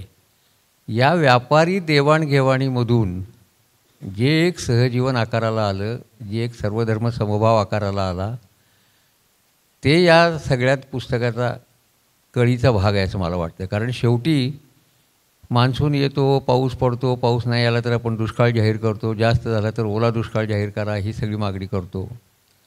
पण त्याचा जीवनावर होणारा जो सगळा परिणाम आहे त्याची भयानकता याच्यातनं व्यक्त होते. पण हा फक्त ही भयानकता किंवा जीवनावर होणारा परिणाम हा फक्त राजकीय, सामाजिक किंवा आर्थिक मुद्द्यापुरता मर्यादित राहत नाही, तो सांस्कृतिक मुद्द्यांच्यापर्यंत जाऊन पोचतो. आता हा संबंध मान्सूननी निर्माण केलेली या उपखंडातली जी संबंध संस्कृती आहे दक्षिण आशियामधली, हिची आज वेगळी वेगळी राष्ट्र झालीत, ही गोष्ट खरी आहे. पण भारतीय उपखंडापुरता जरी विचार केला, पाकिस्तान, बांगलादेश, भारत आणि नेपाळ पलीकडचा, तरीसुद्धा असं लक्षात येईल की एक हॉरिझॉन्टल कल्चर ज्याला आपण म्हणू ते इथे निर्माण झालेलं होतं. आणि ते तुलनेनं राष्ट्र ही गोष्ट निर्माण होण्याच्या आधी त्याच्यामध्ये एक एकसंधता होती, संघर्षही त्या तुलनेमध्ये नव्हते. आणि त्याच्यामुळे आपण जे म्हणायचो की काशीला जाताना काठीला सोनं लावून जाणं, या प्रकारच्या ज्या गोष्टी आपण वाचल्या, ऐकल्या, त्यातलं तथ्य याच्यामध्ये आपल्याला शोधता येतं की एक प्रकारची सुबत्ता मान्सूननी निर्माण केलेली असेल तर त्या काळातलं समाज जीवन कसं असेल, त्या काळामध्ये निरनिराळ्या राजेशहांनी किंवा राजांनी हा खंड व्यापलेला होता. पण त्या राजाराजांच्या त्यातले जे संघर्ष होते, त्यांच्या राज्याच्या विस्ताराबद्दलचे असतील किंवा याच्याबद्दलचे असतील, त्याचा सामान्यतः सामाजिक संस्था, राजकीय संस्था ज्या निर्माण झाल्या त्याच्यावर फारसा परिणाम झालेला नाही. त्याचं उत्तम उदाहरण म्हणजे गावगाडा. आणि हा गावगाडा जोपर्यंत स्थिर स्वरूपात होता, त्यातली विषमता आणि हे सगळं गृहीत धरून मी बोलतो आहे, तोपर्यंत या उपखंडामध्ये एक स्थैर्य नांदताना आपल्याला दिसतं. आणि गावगाडा ही उत्पादन व्यवस्थाही होती हेही आपल्याला माहिती आहे. या गावगाड्यावर ज्या वेळेला पहिल्यांदा इंग्रजांनी आक्रमण केलं आणि गावगाडा मोडायचा प्रयत्न सुरू झाला, गावगाड्यामध्ये फटी निर्माण झाल्या, त्या फटीमध्ये भारतीय प्रबोधनाची बीजे आहेत. कारण गावगाडा खेळखेळा झाल्याच्या शिवाय इथे व्हर्टिकल सोसायटी ज्या अभिप्रेत आहे हॉरिझॉन्टल कल्चरवर असणारी, ती निर्माण होऊ शकत नाही हे इंग्रजांना माहीत होतं. आणि इंग्रजी राज्य जर निर्माण करायचं असेल तर भारतीय जीवनामधली ही जी एकसंधता आहे, हिचं महत्त्वाचं कारण मान्सून आहे, ती एकसंधता कुठेतरी भंग पावली पाहिजे. आणि ती नुसती भंग पावली पाहिजे असं नव्हे, तर त्या एकसंधतेला निरनिराळ्या स्वरूपाच्या ओळखीमध्ये रूपांतरित करून त्याला एक स्पर्धात्मक स्वरूप दिलं पाहिजे, संघर्षात्मक स्वरूप दिलं पाहिजे. ही भूमिका इंग्रजांनी इथे घेतल्याच्यामुळं गावगाडा मोडण्याला एका बाजूला आरंभ झाला. आणि गावगाडा मोडण्याला आरंभ झाला तसा धर्मचिकित्सेला आरंभ झाला, प्रबोधनाच्या पर्वाला एका अर्थानं आरंभ झाला. तोपर्यंत प्रबोधन शक्य नाही. अगदी मुस्लिम राजवटी जरी आपण पाहिल्या तरी त्या राजवटीमध्ये सुद्धा गावगाड्याच्या बद्दलचा हस्तक्षेप झालेला दिसत नाही. अगदी मुस्लिम राजवटींमध्ये सुद्धा न्याय देण्याच्या पद्धती, न्याय देण्याच्या प्रथा, याचा धर्माशी असणारा संबंध मुस्लिम राजवटीमध्ये सुद्धा तोडला गेलेला नाही. म्हणजे मान्सूनमधनं निर्माण झालेलं हे जे सगळं एक कल्चर आहे, संस्कृती आहे, हिच्यावर एक आक्रमण कुठल्या अंगाने झालं. मी मगाशी इंग्रजी राजवट असा शब्द मागितला, पण इंग्रजी राजवट ही एक आपण असं म्हणू वस्तुस्थिती आहे. पण प्रत्यक्षामध्ये इंग्रज जे घेऊन आलेले होते त्या आधुनिकतेचा या ठिकाणी एक स्पर्श झालेला आहे. आणि त्या आधुनिकतेमुळे इथल्या गाव जीवनातलं, ग्रामजीवनातलं एक एकात्मता असणारं जे सगळं एक विलक्षण रसायन होतं ते कुठेतरी तुटायला सुरुवात झाली आहे, त्याचा भंग व्हायला सुरुवात झालेली आहे. आणि त्याच्यामधनं मग खळबळी, अस्वस्थता, संघर्ष, स्पर्धा या सगळ्या गोष्टींना आरंभ झालेला आहे. एका अर्थानं तांब्यांच्या जी मगाशी मी 2 वाक्य आपल्याला ऐकवली ती लक्षात घेतली तर एक त्याचा अर्थ असा होतो की इथे एकसंध असणाऱ्या एका सांस्कृतिक समुदायांवर राष्ट्र नावाच्या कल्पनेचं बीजारोपण आधुनिकतेच्या रूपाने इथे निर्माण व्हायला लागलं. आता हे आधुनिकतेच्या रूपाने निर्माण झालेली जे राष्ट्र आहेत, ज्याला आपण नेशन स्टेट म्हणतो, त्या नेशन स्टेटचा आधार हे कल्चर ठेवायचं की नाही याच्याबद्दल मोठा डिबेट झालेला आहे. म्हणजे आधुनिकतेनं त्यांनी त्याचं चांगलं वर्णन केलं आहे की आधुनिक पूर्व समाजामध्ये विकेंद्रित उत्पादन, विकेंद्रित उपभोग, विकेंद्रित वितरण आणि त्याच्या उलट आधुनिकतेमध्ये केंद्रित उत्पादन, केंद्रित वितरण आणि केंद्रित उपभोग या प्रकारचं एक 2 वर्ल्डव्ह्यूज ज्याला आपण म्हणू, 2 परिप्रेक्ष्य निर्माण झालेली दिसतात. आणि त्याचा परिणाम म्हणून या सगळ्या संस्कृतीवर, हॉरिझॉन्टल संस्कृतीवर व्हर्टिकली आपण नेशन स्टेट लादायला सुरुवात केली की काय अशी शंका एका अंगाने यायला लागली. वसाहतवादाचे जे गंभीर परिणाम भारतीय समाज जीवनावर झालेले आहेत आणि जे मान्सूनच्या संबंध या निर्माण झालेल्या संस्कृतीवर झालेले आहेत त्याचा उल्लेख आहे याच्यामध्ये. पण त्यातला सगळ्यात महत्त्वाचा उल्लेख त्यांनी जो केला आहे तो मला महत्त्वाचा वाटतो, तो असा की भारतीयांची ओळख नावाची जी गोष्ट आहे, ती जी ओळख आहे ती कप्पे बंद करणं, तिच्यावर अतिरिक्त भर देणं, तिला एक विघटनात्मक सूर देणं, या प्रकारचे वसाहतवाद्यांचे सगळे उद्योग त्या कालखंडामध्ये झालेले आहेत. म्हणजे भारतीय माणूस हिंदू होता, मुसलमानही होता, बौद्ध होता, शीख होता, आणखीन कुठल्या धर्माचा होता, पण या ओळखींमध्ये जी सहजता होती आधुनिकता येण्यापूर्वीच्या कालखंडामध्ये, ती सहजता वसाहतवाद्यांनी उद्ध्वस्त केली असं आपल्याला चित्र दिसतं. आणि मग तुम्ही हिंदू असणं, तुम्ही मुसलमान असणं, किंवा तुम्ही अन्य धर्मीय असणं, किंवा तुम्ही ब्राह्मण असणं, ब्राह्मणेतर असणं, अमक्या जातीचे असणं, या स्वरूपाच्या ओळखींचा एक आग्रह वसाहतवादाने धरून इथे नव्या संघर्षाची बीजं रोवली. आणि तो संघर्ष आपल्याला स्वातंत्र्याच्या काळामध्ये दिसतो, स्वातंत्र्यपूर्व काळामध्ये दिसतो आणि आज स्वातंत्र्योत्तर काळामध्येही तो संघर्ष आपल्याला दिसतो.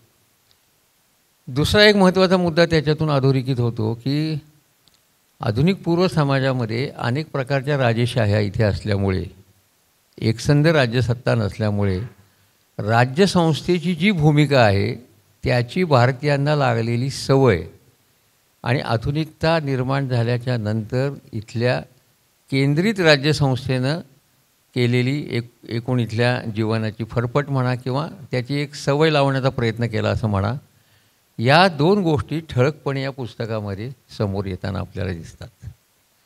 या अर्थाने की भारतीय समाज जीवनाची एका अंगाने राज्यसत्तेबद्दलची कल्पना काय होती किंवा राज्यसंस्थेबद्दलची संकल्पना काय होती, तर ती एक स्वायत्त असं क्षेत्र आहे. राजाच्या काही आज्ञा, राजाने लादलेले काही कर एवढे राजाला दिले किंवा राजाच्या मार्फत जे अधिकारी नेमलेले असतील, वतनदार, देशमुख वगैरे यांना, त्याच्यानंतरचं आपलं जीवन हे स्वायत्त आहे. आणि ती स्वायत्तता राजकीय पण होती एका अंगाने, सांस्कृतिक होती, सामाजिक होती, धार्मिक होती.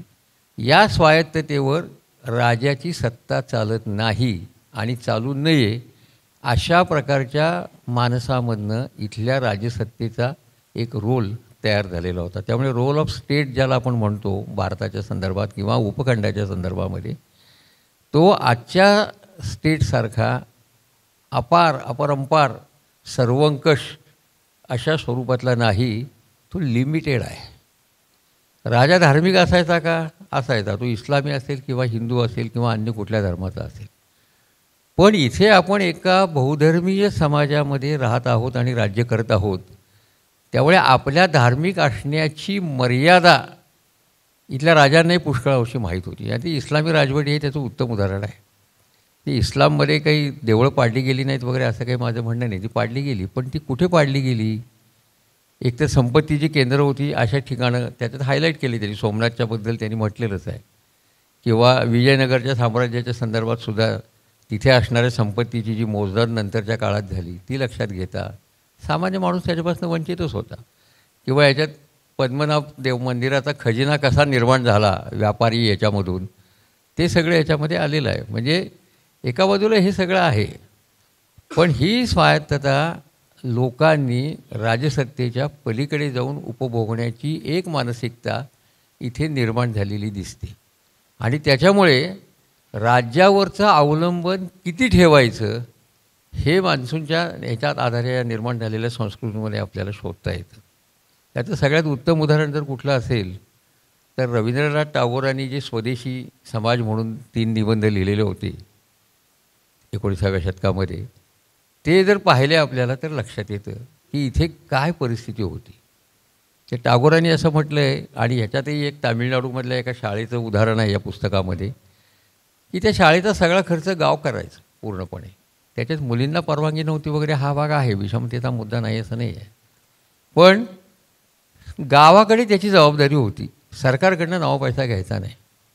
म्हणजे सरकारवर अवलंबून नसलेल्या यंत्रणा इथे निर्माण झालेल्या होत्या. अगदी पाणी पुरवठ्याच्या असतील, शिक्षणाच्या असतील, या सगळ्या यंत्रणा सरकारवर अवलंबून नव्हत्या. टागोर आपल्या स्वदेशी निबंधांमध्ये असं म्हणतात की हे एका बाजूला असताना, समाज जीवनातली ही सगळी स्वायत्तता असताना, आधुनिकता इथे आल्यानंतर इथल्या शिक्षित इंग्रजी वर्गानी, इंग्रजी शिक्षण घेतलेल्या नव्या वर्गानी जी आधुनिकता स्वीकारली त्याच्यामुळे स्टेट हा या समाजाचा केंद्रबिंदू झाला, जो पूर्वीच्या समाजामध्ये नव्हता. आणि स्टेट हा केंद्रबिंदू झाल्याच्यामुळे राज्यसंस्थेवर आता सगळं अवलंबून आहे. म्हणून प्रत्येक गोष्टीसाठी राज्यसंस्थेकडे जाणं. आणि मग टागोर पुढं असं म्हणतात की ज्या स्वायत्त संस्था आम्ही निर्माण केलेल्या होत्या त्या संस्थासुद्धा आता सरकारच्या अधीन झाल्यामुळं जे आम्ही निर्माण केलं होतं तेच आम्ही सरकारला दिलं आणि तेच आता आम्ही पुन्हा सरकारकडून भिकाऱ्यासारखं मागतो आहे, असं टागोरांचं त्या काळामधलं म्हणणं होतं. याचा मतितार्थ असा की ज्या प्रकारची राज्यसंस्था मान्सूनच्या या एकंदर सगळ्या प्रभावातून निर्माण झालेली होती ती आधुनिकता आल्याच्यानंतर तशी राहणार नाही. आणि आधुनिकतेनं निर्माण केलेलं राष्ट्र, राज्य ह्या ज्या संकल्पना आहेत या प्राधान्याने राज्यकेंद्रीय आहेत, त्या समाजकेंद्री नाहीत. समाजाला त्याच्यात फारसा रोल नाही आहे. आणि राज्यसंस्थेचा विस्तार इतक्या पातळीवर आपल्या जीवनामध्ये झालेला आहे की आता तिच्याशिवाय आपलं पान हलणं मुश्किल आहे. म्हणजे एका अर्थानं स्वायत्त असणाऱ्या समाजाची राज्यावर अवलंबून राहणाऱ्या लाभार्थींमध्ये जे रूपांतर आहे ते संघर्ष आधुनिकतेचा आणि मूळच्या संस्कृतीचा मान्सूनने निर्माण केलेला त्या संघर्षाचं एक मोठं सूचन या पुस्तकामध्ये आहे. म्हणजे केवळ मान्सूननी निर्माण केलेल्या आसारामनी सांगितलेल्या सगळ्या गोष्टी ह्या जरी एका बाजूला आपण आहेतच, त्या योग्य आहेत, पण हे जे पुढे निर्माण झालेलं आहे याच्यामधनं अनेक संकल्पनांचे अर्थ बदलले. अर्थ बदललेल्या संकल्पनेचं एक चांगलं उदाहरण द्यायचं तर सर्वधर्म समभाव विरुद्ध सेक्युलरिझम असा एक क्रायसिस आपल्या याच्यामध्ये निर्माण झाला. ज्या सहज पद्धतीनं व्यापारी निरनिराळ्या धर्मांचे इथे यायचे किंवा आपले व्यापारी तिकडे जायचे, त्यांच्यामधली सहजता, त्यांच्यामधल्या प्रार्थनास्थळांबद्दल एकमेकांना असणारा आदर, त्यांची आपण एक मान्यता दिलेली होती, स्वायत्तता दिलेली होती, त्याच्यावरनं दंगली होण्याचा किंवा ह्याचा काही प्रश्न उद्भवलेला नव्हता. हे एक सर्वधर्मीय सहजीवन आकाराला आलेलं या उपखंडामध्ये आपल्याला दिसतं. आणि त्याच्यातून एका अंगाने सर्वधर्म समभाव रुजलेला आपल्याला दिसतो. म्हणजे आशियामधल्या इस्लामची सगळ्यात पहिली मशीद कुठे आहे तर ती भारतामध्ये 632 साली निर्माण झालेली, इतक्या सहजपणे. किंवा सोमनाथाचं उदाहरण त्यांनी दिलं आहे, ते सोमनाथांच्या अन्य पुस्तकामध्ये, वाङ्मयामध्ये सुद्धा मिळतं की सोमनाथ पाडल्यानंतर 200 वर्षांनी पुन्हा त्याच्या पलीकडे मुसलमानांना मशीद बांधायसाठी सोमनाथच्या सगळ्या त्या राज्यकर्त्यांनी आणि यंत्रणेनं परवानगी दिली. म्हणजे 200 वर्षापूर्वी हे पडलेलं आहे, हे पाडलं गेलेलं आहे. हे सगळं असूनसुद्धा पुन्हा तिथे एक मशीद बांधायला अगदी 200 वर्षानंतर परवानगी दिलेली आहे. दुसरी एक गोष्ट याच्यातनं लक्षात येते या पुस्तकातनं, या सरकारचा संदर्भ आहे म्हणून त्या अनुषंगानं सांगावं असं वाटतं की इस्लामचं जे एकसुरी चित्र आपल्याकडे निर्माण केलेलं आहे, आपल्याकडच्या काही अभ्यासकांनी, सेक्युलरिस्ट म्हणवणाऱ्या नेत्यांनी, ते चित्र इतकं एकसुरी नाही आहे. इतकं लिनियर पद्धतीनं इस्लामकडे एक कप्पेबंद, साचेबंद, पूर्णपणे अपरिवर्तनीय अशा स्वरूपातला धर्म म्हणून पाहता येत नाही. याची पुष्कळ उदाहरणं या पुस्तकामध्ये सूचित झालेली आहेत. ती आपण शोधली पाहिजेत. सूचित झाली मी म्हणतो याचा कारण त्या पद्धतीनं त्यांनी पुस्तक लिहिलेलं नाही आहे. ती सूचित झाली. याचा साधा अर्थ बघा तुम्ही की 13व्या शतकामधल्या इस्लामपासून आपल्याकडच्या इस्लामी अभ्यासकांचं विवेचन सुरू होतं आणि असं 700-800 वर्षामध्ये मग इस्लाम अपरिवर्तनीय राहिला आहे. हेही खरं नाही आहे. सबंध सुफी संप्रदायाकडे त्याच्यामध्ये दुर्लक्ष गेलेलं आहे. सुफी संप्रदायाचा काहीच परिणाम झाला नाही का? हिंदू मुस्लिम एकजुटीची किंवा एकतेची, ज्याला सलोख्याचं क्षेत्र असं पण म्हणू, प्रमोद मुजुमदारांनी फार एका चांगल्या पुस्तकाचा अनुवाद त्यावेळी करून त्याला साहित्य अकादमी मिळाली. ती सलोख्याची क्षेत्र या सुफी संप्रदायातनं आलेली आहेत आणि ती इतक्या ठिकाणी पसरलेली आहेत की गावोगावच्या सणांमध्ये जसं हिंदू समाजामधल्या निरनिराळ्या जातींना ग्रामीण भागामधल्या जत्रांमध्ये किंवा सणांमध्ये, उत्सवामध्ये मान असतो, तसा मान अनेक ठिकाणी मुस्लिमांनाही मिळालेला आहे. म्हणजे हे संबंध एक सहजीवन आकाराला आलेलं, त्याच्यावर आपण आधुनिकतेच्या अंगाने एका सेक्युलरिझमचं रोपण करायला गेलो. हा नवा सेक्युलरिझम काय होता? हा धर्म आणि राज्याची फारकत करत होता. इथपर्यंत ठीक आहे, कारण ती फारकत, माझं असं म्हणणं आहे, या मान्सूननी निर्माण केलेल्या सहजीवनातही तेवढी फारकत होती. राजाने आपला धर्म पाळावा, प्रजेनं आपला धर्म पाळावा. धर्मांतर झाली तर त्याला प्रतिकारही झालेला आहे या ठिकाणी, तोही अशातला भाग नाही. आणि तुमचं एकदा देणं आम्ही राजसत्तेचं दिलं की आमच्या भौतिक क्षेत्रामध्ये, सांस्कृतिक क्षेत्रामध्ये आम्ही स्वायत्त आहोत. आता इथे सत्तेचा आमचा त्या अर्थानं संबंध नाही. हा सेक्युलरिझम जो नवीन आपण सांगतो आहे, जो सांगितला गेल्या स्वातंत्र्योत्तर काळामध्ये प्रबोधनाच्या चळवळीमध्ये आपल्या, तो कोणत्या अंगाने सांगितला गेला की एक तर तुम्ही नास्तिक्याच्या अंगाने विज्ञानाचा विचार करायला हवा. रेनेसान्समधनं निर्माण झालेली जी मूल्य होती, प्रबोधनातनं जी निर्माण झालेली मूल्य होती, ती महत्त्वाची होती. स्वातंत्र्य, समता, बंधुता हे सगळं असेल, पण त्यातला जो रोल ऑफ स्टेट आहे तो सगळ्यात सुपिरियर असेल, हेही एक वेळ मान्य करू. धर्माच्या मध्ये असणाऱ्या अनिष्ट प्रथा, रूढी याच्या पलीकडे जाऊन राज्यसत्तेच्या हातामध्ये काही सत्ता एकवटलेली आहे, इथपर्यंत आपण ते समजू शकतो. पण जेव्हा आपण असं म्हणतो की समाज जीवनातल्या किंवा सार्वजनिक जीवनातल्या धार्मिक संदर्भाचं पूर्णपणे उच्चाटन होणं सेक्युलरिझमला अभिप्रेत आहे, तिथे आपण या समाजाच्या घडणीच्या विरोधी एक भूमिका घेतो असं मला वाटतं. ती घ्यावी का घेऊ नये हा ज्याचा त्याचा प्रश्न आहे. पण हे असं केल्यामुळे सेक्युलरिझम बदनाम झाला आणि सर्वधर्म समभावही बदनाम झाला हे लक्षात घ्या. सर्वधर्म समभावाची हेटाळणी बुद्धिवाद्यांनी केली, प्रागतिकांनी केली, हिंदुत्ववाद्यांनी तर केलीच, कारण त्यांना करण्याशिवाय पर्याय. आणि जो सेक्युलरिझम आपण आणला तो एका बाजूला नास्तिक्यावर आधारलेला, महाराष्ट्रापुरता तरी हे नक्की म्हणता येतं आपल्याला. प्रबोधनाचे सगळे प्रवर्तक जे होते त्या अर्थानं सेक्युलरिझम प्लीड करणारे, ते बऱ्याच अंशी नास्तिक्याच्या बाजूला झुकलेले होते आणि त्यामुळे ही काहीतरी नास्तिकतेशी संबंधित गोष्ट आहे. धार्मिकतेच्या चौकटीत राहून, धार्मिकतेची चौकट पाळून सेक्युलर होता येत नाही, अशा प्रकारची एक भूमिका याच्यामधनं निर्माण झालेली आपल्याला दिसते.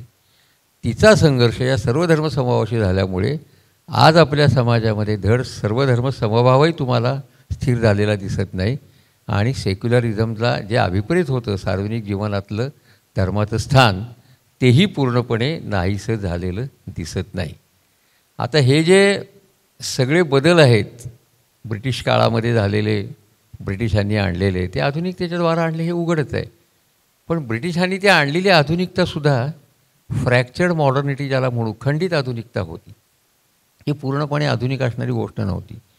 आणि इथल्या नेशन निर्माण करणाऱ्या किंवा राष्ट्र निर्माण करणारी जी धुरीणांची पिढी आहे स्वातंत्र्यपूर्व काळामधली, साधारणतः 1820 पासून 1885पर्यंतच्या काळाचा जर आपण आढावा घेतला सामाजिक संस्थांचा, राजकीय संस्थांचा, इंग्रज आल्यानंतर ज्या नव्या संस्था निर्माण झाल्या त्यांचा जर आढावा आपण घेतला तर तो आढावा असं सांगतो की एक नवीन संस्थात्मक जगण्याची रीत इथे निर्माण झाली जी पारंपरिक जीवनामध्ये नव्हती. हे खरं आहे. आणि ती रीत निर्माण झाल्याच्या नंतर नेशन आता निर्माण करायचं झालं, राष्ट्र निर्माण करायचं झालं तर तुम्हाला एक स्वतःची ओळख हवी. ती ओळख 14-15व्या शतकापासून युरोपामधल्या नेशन्सना मिळत होती. फ्रेंच भाषा बोलणाऱ्यांचं त्यांचं राष्ट्र आहे, जर्मन बोलणाऱ्यांचं त्यांचं राष्ट्र आहे, इटालियन भाषा बोलणाऱ्यांचं राष्ट्र आहे. ही सगळी फ्रेंच राज्यक्रांतीनंतर निर्माण झालेल्या राष्ट्रांची एक वेगाने आपल्याला हे दिसते, हालचाल दिसते. भारतीयांचं काय? भारतीयांच्याकडे एक भाषा नाही आहे, अनेक भाषा आहेत. नुसत्या अनेक भाषा नाही तर असंख्य बोलीभाषा आहेत. आणि या बोलीभाषांनी निर्माण केलेले प्रश्न आणि प्रमाण भाषेचं आणि बोलीभाषेचे आजचे सगळे संबंध पाहता बोलीभाषेच्या साहित्य निर्मितीवर प्रमाण भाषेने एवढा दबाव टाकलेला आहे तो आत्ता मोकळा होताना दिसतो, कारण बोलीभाषांमधनं साहित्य निर्माण व्हायला लागलेलं आहे. पण हा सगळा परिणाम लक्षात घेता अनेक इंग्रज मुत्सद्दी, आता त्या काळामध्ये जॉन स्ट्रॅची नावाचा एक मोठा अधिकारी भारतामध्ये होता 19व्या शतकाच्या उत्तरार्धामध्ये. तो असं म्हणायचा की भारत हे कधी राष्ट्रच होऊ शकणार नाही. India can never be a nation आणि तिथे कधीच लोकशाही असणार नाही. There cannot be a democracy because it is not a nation. ही त्याची भूमिका होती अधिकृत. ती त्यांनी इंग्लंडला गेलेल्या व्याख्यानांमधनं अधोरेखित केलेली आहे. जॉर्ज बर्नार्ड शॉसारख्या माणसाला हे वाटत होतं की इथे इतक्या भाषा आहेत, इथे राष्ट्र निर्माण होऊ शकत नाही. कारण युरोपियन राष्ट्रांचा जो नमुना आहे राष्ट्रनिर्मितीचा तो भाषिक आणि वांशिकतेशी जोडलेला आहे. एक भाषा एक राष्ट्र ही त्यांची भूमिका आहे. आणि तशी भूमिका इथे घेण्याचा प्रयत्न स्वातंत्र्यपूर्व काळामध्ये सुद्धा साम्यवाद्यांनी केलेला आहे, मार्क्सिस्टांनी केलेला आहे की भारत हे अनेक राष्ट्रकांचा देश आहे. त्याच्यामुळे इथे जे स्ट्रक्चर निर्माण होणार आहे सेंट्रल पॉवरचं ते इतकं फेडरल असलं पाहिजे की त्याच्यातनं फुटून निघण्याचा सुद्धा अधिकार असला पाहिजे. मार्क्सिस्टांच्या पुढं असणारं जे मॉडेल होतं ते सोव्हिएट रेषाचं मॉडेल होतं. सोव्हिएट रेषाने 1936 साली स्टालिननी राज्यघटना जी निर्माण केली त्याच्यामध्ये प्रांतांना फुटून निघण्याचे अधिकार दिले होते. पण हुकुमशाही इतकी जबरदस्त होती की 1936 ते जवळपास 1990 एकही प्रांत त्याच्यातनं काही फुटून बाहेर पडला नाही. आणि सोव्हिएट रेषा हे कोसळल्यानंतर फुटून निघण्यासाठी कोणी स्टालिनच्या किंवा तिथल्या त्या काळातल्या राज्यकर्त्याच्या आज्ञेची वाटही पाहिली नाही. 15 राष्ट्र एकाएकी निर्माण झाली. हा जो सगळा परिणाम आहे याचा गांभीर्यानं विचार एका टप्प्यावर इथल्या राष्ट्रीय किंवा राष्ट्र निर्माण करणाऱ्या पिढीनं केला. म्हणून किमान पक्षी हे आत्ता असणारं कॉन्स्टिट्यूशन किंवा जी राज्यघटना आहे ती किमान पक्षी तुम्हाला युनियन ऑफ स्टेट्सच्या स्वरूपामध्ये दिसते. कारण त्यांच्यापुढे हा मुख्य पेच होता की हे जे सगळं वैविध्य निर्माण झालेलं आहे सामाजिक, सांस्कृतिक, भाषिक, चालीरीतींचं, जाती जमातींचं आणि अनेक जाती जमाती खूप स्वायत्त पद्धतीने इथे जगत होत्या, त्या कोणाचंच काही मानत नव्हत्या. आता त्या सगळ्यांना बळेनं आपल्याला एका साच्यामध्ये राष्ट्रराज्य नावाच्या बसवायचं आहे. हे बसवणं हा एक मोठा ग्रहपाठ होता भारतीय धोरणांसाठी त्या काळातल्या. आणि तो बसवताना कोणतं फॉर्म ऑफ नेशन घ्यायचं ह्याचा पुन्हा या मान्सूनच्या निर्मितीशी मान्सूनच्या परिणामाशी संबंधित आहे. मान्सूननी निर्माण केलेले जे अनेक घटक आता आसारामनी किंवा सांगितले किंवा पुस्तकामध्ये आहेत ती लोकगीतं असतील, लोकसाहित्य असतील, त्यांच्या निरनिराळ्या त्यातनं निर्माण झालेल्या युटोपियाज असतील, ह्या सगळ्यांना सामावून घ्यायचं पण आधुनिकतेच्या अंगाने त्यांना काही किमान समानता द्यायची. हा जो पेच निर्माण झालेला होता त्या पेचाला एक उत्तर देण्याचा प्रयत्न भारतीय राज्यघटनेनं केलेला आहे असं आपल्याला दिसतं. आणि म्हणून राज्यांची स्वायत्तता पूर्ण अंशाने मान्य झाली नाही पण भाषावार प्रांतरचना थोड्या उशिराने का होईना ती मान्य करावी लागली, ज्याचं गांधीजींनी सूचन 1921 सालीच केलं होतं. गांधींनी 1921 सालीच काँग्रेसची सगळी घटना बदलून भाषावार घटना तयार केलेली होती. तेच सूचन होतं की इथे भाषावार प्रांतरचना आज ना उद्या होणार. काँग्रेसच्या सगळ्या ठरावातही होतं ते आणि ते करावंही लागलं, नाईलाजानी म्हणा उत्साहाने म्हणा पण ते करावं लागलं.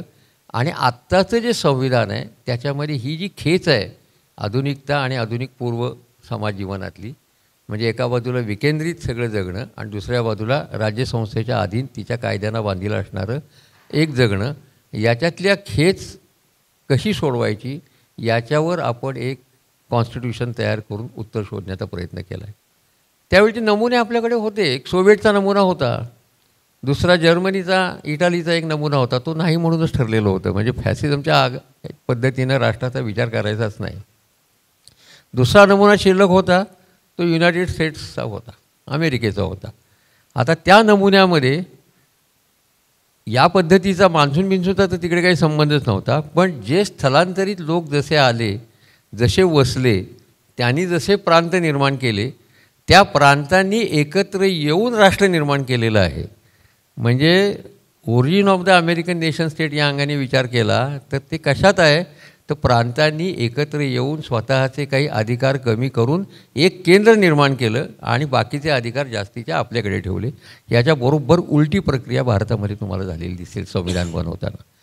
इथे आधी केंद्र निर्माण झालं, केंद्राने राज्य निर्माण केली, केंद्राने राज्यांना काही मर्यादित अधिकार दिले आणि केंद्रांनी राज्य निर्माण केल्यानंतर राज्यांची नावं बदलणं, सीमा बदलणं, विस्तार करणं हे अधिकार केंद्राकडे राहिले, नागरिकत्व केंद्राकडे राहिलं. ते अमेरिकेमध्ये घडलं नाही. त्यामुळे राष्ट्राचा एक वेगळा नमुना जो स्वीकारावा लागला त्याचं कारण आधुनिकतेला सामोरं जात असतानासुद्धा मान्सूनमुळे निर्माण झालेली इथली जी समाज जीवनामधली सगळी एक विविधता आहे ते वैविध्य तुम्हाला कायम राखलं पाहिजे. आणि मग सातत्याचा एक संघर्ष असा दिसतो की एका बाजूला पूर्वीचं असणारं स्वायत्त समाज जीवन आणि दुसऱ्या बाजूला केंद्रित राज्यसंस्थेनं लादलेले कायदे याच्यामधली खेच तुम्हाला आजही दाखवता येते. अनेक पारंपरिक छोट्या छोट्या जाती जमातींचं वर्तन, त्यांचं जगणं हे अजूनही आपण म्हणतो त्या अंगाने कायद्याच्या कक्षेमध्ये नाही. जात पंचायती त्याचे सगळ्यात चांगलं उदाहरण आहे त्या अर्थानं की ते अजूनही या कायद्याच्या कक्षेला मनापासून मान्यता देतात अशातला भाग नाही. हा पहिला भाग. दुसरं या पुस्तकातलं एक महत्त्वाचं वैशिष्ट्य मला काय वाटलं की त्यांनी वसाहतवादाने निर्माण केलेल्या ज्या ओळखी आहेत त्या ओळखी आधुनिकता आल्यानंतरसुद्धा आजही कायम आहेत. हे लक्षात घ्या. हे कशावरनं म्हणतो आहे मी, आज तुम्हाला तुमची ओळख सांगा म्हटलं तर एक ब्रॉड ओळख तुम्ही असं सांगू शकाल की आम्ही भारतीय आहोत, ही ब्रॉड ओळख आहे तुमची. पण याच्या पलीकडे दुसरी ओळख आहे का तुम्हाला? आहे. तुम्हाला धर्माची ओळख आहे, जातीची ओळख आहे, भाषेची ओळख आहे. तुम्ही निरनिराळे भाषिक असता, निरनिराळ्या पद्धतीचे धार्मिक असता, धर्मांतर्गत जातीची ओळख तुम्हाला असते. आणि ही ओळख तुम्हाला आधुनिक अर्थाने पूर्णपणे सिटिझन होऊ देत नाही. तुम्ही नागरिकच तुम्हाला ती होऊ देत नाही. कारण नागरिक असण्याची जी कल्पना आधुनिकतेत आहे ती मान्सूननी घडवलेल्या समाज जीवनामध्ये नाही. आधुनिकतेची साधी कल्पना आहे की तुम्हाला loyalty is to the state only. नागरिक आणि राज्य ह्याच्यामध्ये नागरिकाची लॉयल्टी, अंतिम निष्ठा ही राज्याला असणार आहे. आणि या पद्धतीचा राज्य आणि नागरिक यांचा संबंध आधुनिकतेनं अस्तित्वात आणलेला आहे. हा संबंध नाहीच आहे मुळात इथे. आणि तोच असल्यामुळे 80 वर्ष जरी उद्या स्वातंत्र्याला पूर्ण झाली तरीसुद्धा अजूनही आपण नागरिकत्वाच्या प्रतीक्षेत आहोत. आपण नागरिक आहोत म्हणजे काय आहोत याचा आपण गंभीरपणे विचार केलेला नाही आत्तापर्यंत असं मला वाटतं. नागरिक असण्याचा एक सोपा अर्थ आपल्याला 5 वर्षातनं एकदा मतदान करायला मिळतं. आधार कार्ड, अमुक तमुक या सगळ्या गोष्टी या त्याही नागरिकत्वाचं प्रतीक नाही असं आत्ताचे राज्यकर्ते म्हणताना आपल्याला आढळतातच पुन्हा. पण हे नागरिकत्व का पुरं होऊ शकत नाही? तर सिटिझन ज्या प्रकारच्या नेशन स्टेटवर आधारित आहे ती मानसिक भूमिका इथे निर्माण झालेली नाही. म्हणजे नागरिक हा पूर्णपणे व्यक्ती असला पाहिजे. आणि पूर्णपणे व्यक्ती असणं हे प्रबोधनाचं, पाश्चात्य प्रबोधनाचं मध्यवर्ती उद्दिष्ट होतं, हे लक्षात घ्या. आणि हे उद्दिष्ट काय आहे? व्यक्ती ही मुक्त असली पाहिजे. तिला त्याशिवाय फ्री विल प्राप्त होत नाही. मुक्त इच्छाशक्ती व्यक्तीला प्राप्त होत नाही कारण ती मुक्त नसते. ती कशात अडकलेली आहे? जसं रुसोनी सांगितलं की ती साखळदंडाने करकचून बांधलेली आहे, तसं इथे ती जातीनी, धर्माने आहे. इथे व्यक्ती स्वतःकडे कसा पाहतो, मी कोण आहे, ही जी व्यक्तीची समज आहे ती मान्सूनच्या ह्याच्यामधून घडलेली आहे की मी अमुक जातीचा आहे, मी अमुक धर्माचा आहे, मी अमुक भाषेचा आहे किंवा मी अमुक प्रांताचा आहे. वतन वगैरे हे जे सगळे शब्द आहेत ते काही देश, वतन म्हणा, देश म्हणा, मुल्क म्हणा, हे काही नेशन स्टेट या शब्दाशी साधर्म्य दाखवणारे शब्द नाहीत. तर त्याच्या या ज्या ओळखी आहेत ह्या पाहताना तो मी अमुक आहे म्हटल्याच्या नंतर तो मुक्त व्यक्ती होऊ शकत नाही. आणि जी व्यक्ती मुक्त नाही ती आधुनिकतेच्या भाषेमध्ये नागरिक होऊ शकत नाही.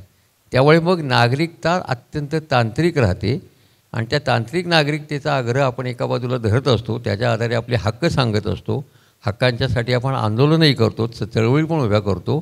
पण इतक्या सगळ्या चळवळी उभ्या केल्यानंतरसुद्धा जे चळवळीमधनं मिळालेलं यश आहे किंवा फळं आहेत निरनिराळ्या सामाजिक गटांना, त्यांच्या मनोभूमिकेमध्ये नागरिकत्वाच्या दिशेनं वाटचाल झालेली दिसते का? तर ती दिसत नाही. म्हणजे पुन्हा इतक्या चळवळी करूनही आपलं नागरिकत्व पुन्हा तांत्रिकतेच्या मर्यादेतच सीमित राहतं. आणि मग विचार करा, इथे एक आणखीन मुद्दा महत्त्वाचा या सगळ्या चर्चेशी आहे, तो नेशन स्टेट ही मानवी इतिहासातली संस्कृतीमधली एक 400-500 वर्षातली घडामोड आहे. ती काय सॅक्रोसॅन्ट घडामोड नाही. दुर्दैवानं आपल्या समाजामध्ये असा समज रुजलेला आहे की राष्ट्र ही कल्पना अत्यंत प्राचीन आहे, अत्यंत पवित्र आहे आणि ती अनादी आहे, अनंत आहे, तशीच पुढे राहणार आहे. याच्या इतकी मोठी अंधश्रद्धा कुठली दुसरी नाही, हे लक्षात घ्या. ती आहे आपल्या देशामध्ये.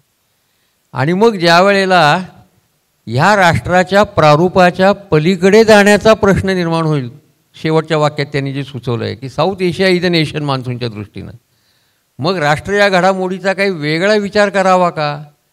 तर तेही आपल्याला ही नेशन स्टेटची संकल्पना आज करू देत नाही. असा विचार मराठीमध्ये फार थोड्या विचारवंतांनी केला आहे. वसंतराव पळशीकर एक त्यातलं अग्रणी नाव आहे की राष्ट्र ही कल्पना आणि राष्ट्राच्या बद्दलच्या भूमिका या भविष्य सन्मुख असल्या पाहिजेत. भविष्यातल्या राजकारणामध्ये, जागतिक राजकारणामध्ये जे काही बदल होतील ते पचवून राष्ट्र उभं राहायला पाहिजे. त्याच्यासाठी राष्ट्राच्या रचनेमध्ये सुद्धा कदाचित बदल करावे लागतील. तर ते बदलाचं भान राखून राष्ट्र या कल्पनेकडे पाहिलं पाहिजे, अशी जी एक भूमिका त्यांनी मांडली. त्या भूमिकेचा हा महत्त्वाचा अर्थ मला लागला तो असा आहे की तुम्ही आता नेशन स्टेट ही एक अंतिम गंतव्य आहे तुमचं, या भूमिकेवर राहता कामा नये. आता दुसरी गोष्ट काय होते पहा, की मला नेशन स्टेट हवं आहे कारण मला दुसरी भूमी नाही आहे. ज्या भूमीवर उभं राहून मला हक्कानं भांडता येईल, हक्कानं काही मागता येईल, अशी माझी नेशन स्टेट ही माझी भूमी आहे. आंबेडकर तर असं म्हणाले होते की मला मदरलँडच नाही आहे. त्याचाही अर्थ याच प्रकारचा होता की मला हक्काने उभं राहून भांडता येईल अशा प्रकारची नेशन स्टेट माझ्याकडे नाही. आता ही नेशन स्टेट ज्या वेळेला मी आहे म्हणतो त्यावेळेला तिनं स्वीकारलेली बंधनही मला स्वीकारावी लागतात. यातला एक डिबेट बर्टन रसेलच्या काळामध्ये त्या काळात झालेला आहे. म्हणजे पहिल्या महायुद्धाला रसेलने जो विरोध केला आणि त्याची शिक्षाही त्यांनी भोगली, हद्दपारी भोगली. तो असं म्हणत होता की तुम्ही सरकारने युद्ध पुकारलेलं आहे, त्या देशातल्या नागरिकांची माझं काय भांडण आहे? काहीच भांडण नाही आहे. कारण भांडण येण्यासाठी होण्यासाठी लागणारा जो किमान सहवास आहे तो सुद्धा तुमच्या आणि त्या देशाच्या लोकांच्यात आणि माझ्यामध्ये नसेल तर मी का भांडू? सरकारला वाटतं युद्ध करावं तर तुम्ही करा, पण त्या युद्धापासून अलिप्त राहण्याचा अधिकार नागरिकांना असला पाहिजे, ही रसेलची त्यावेळची भूमिका होती. आणि फार महत्त्वाची भूमिका लक्षात घ्या. आज ह्या भूमिकेचा आपण विचारसुद्धा करू शकत नाही, इतकी नेशन स्टेट या कल्पनेनं एक रिजिडिटी धारण केलेली आहे की तुम्ही राष्ट्र या संकल्पनेच्या पुनर्विचाराविषयी जरी बोललात तरीही तुम्ही राष्ट्रद्रोही ठरू शकता. इथपर्यंत आपली वाटचाल झालेली आहे. म्हणजे एका बाजूला नेशन स्टेटची एक अपरिहार्यता आहे, ते मला पाहिजेल आहे, हवं आहे, कारण ती माझी भूमी आहे. पण ती भूमी मला माझ्या पद्धतीनं वापरता यायला पाहिजे, याचा अवकाश मॉडर्न नेशन स्टेटची भूमिका तुमच्या माझ्यामध्ये ठेवत नाही. आणि म्हणून मी असं म्हणलं की हॉरिझॉन्टल निर्माण झालेलं कल्चर आणि व्हर्टिकली त्याच्यावर इम्प्लांट केली गेलेली नेशन स्टेट्स, याच्यामध्ये जो संघर्ष आज निर्माण झालेला आहे तो संघर्ष जगात पुढच्या दृष्टीनं महत्त्वाचे ठरणार आहे. आज जर एखाद्या राष्ट्राने आपल्या राज्यातल्या एखाद्या नागरिकाला समजा डिपोर्ट केलं, त्याचं भवितव्य काय हो? तुम्हाला नागरिकत्व नसेल तर तुमचं जगण्याचं भवितव्य काय? तुम्हाला एकतर त्या देशाच्या राज्यसंस्थेनं निर्माण केलेल्या छळछावण्यामध्ये किंवा छावण्यामध्ये राहावं लागेल, कितीही काळ खितपत पडावं लागेल, किमान गरजा भागतीलच असं नाही. याची काही उदाहरणं आपण इतिहासात पाहिली, आत्ताही भारतामध्ये काही ठिकाणी आपल्यालाही दिसतं की अशा छावण्या आहेत की तिथे तुम्हाला डिपोर्ट करून ठेवलेलं आहे. तुम्ही नागरिक नाही आहे या देशाचे. त्या माणसाचं भवितव्य काय? आणि इथे मला सांगायला हरकत नाही, सुधीर बेडेकरांनी, ते कट्टर मार्क्सवादी होते खरं तर, पण तात्पर्य मागोवाच्या एका अंकामध्ये, एका तात्पर्याच्या त्यावेळच्या अंकामध्ये माणूस आणि नागरिक असा एक सुंदर लेख लिहिलेला होता. आपण माणूस आहोत, माणसाचे नागरिक आता रूपांतर झाल्यामुळे एक दुभंग कसा निर्माण झालेला आहे आणि त्या दुभंगाचे परिणाम कसे माणसांना भोगायला लागत आहेत. म्हणून एका अंगाने मला या पुस्तकाचं महत्त्व हे यासाठी वाटलं की या पुस्तकात ज्या डिबेटचं सूचन आहे तो डिबेट आपण सगळ्यांनी पुढे नेला पाहिजे. मान्सूननी निर्माण केलेली परिस्थिती, जगण्याचं दिलेलं बळ, त्यातनं निर्माण झालेला प्रार्थना, निर्माण झालेले धर्म, त्यातनं निर्माण झालेलं सहजीवन, सर्वधर्म स्वभाव, हे जपण्यासकट नेशन स्टेटला आपण कसं मोल्ड करू शकू, हा एक अत्यंत महत्त्वाचा प्रश्न सुनील तांब्यांच्या या पुस्तकातून उपस्थित झाला आहे. आणि तो मला असं वाटतं या दृष्टीने या पुस्तकाची चर्चा पुढे जायची असेल तर तो मध्यवर्ती ठेवून आपल्याला चर्चा केली पाहिजे. बाकी या पुस्तकाबद्दल जे बरंचसं काही इतर गोष्टी होत्या त्या आसाराम लोमट्यांच्या विवेचनात आल्या, मी त्याची पुनरुक्ती करत नाही. एक चांगलं विचारप्रवर्तक पुस्तक सुनील तांब्यांनी लिहिलं, मनोविकासने ते प्रकाशित करून आपल्यापर्यंत पोचवलं, याबद्दल मी दोघांचेही आभार मानतो. सुनील तांब्यांचं विशेष अभिनंदन करतो आणि थांबतो. धन्यवाद. धन्यवाद. आता कार्यक्रम संपलाच आहे, पण आयोजकांतर्फे सर्वांचे आभार व्यक्त करण्यासाठी मी राजा कांदळकर यांना स्टेजवर बोलवते.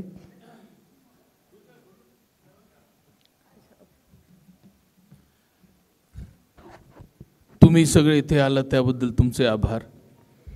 मला इथे बोलावलं त्याबद्दल पदाधिकाऱ्यांचे आभार. हे असं इतकं सुंदर पुस्तक लिहिलं त्याबद्दल सुनील तांबेचे आभार. बेडकेहाळ सरांचे आभार. आसाराम तुमचे आभार. प्रकाशकांचे आभार. सगळ्यांचे आभार. अजूनही इथे बसून आम्हाला ऐकणारे सगळ्या रसिक प्रेक्षकांचे खूप खूप आभार. धन्यवाद.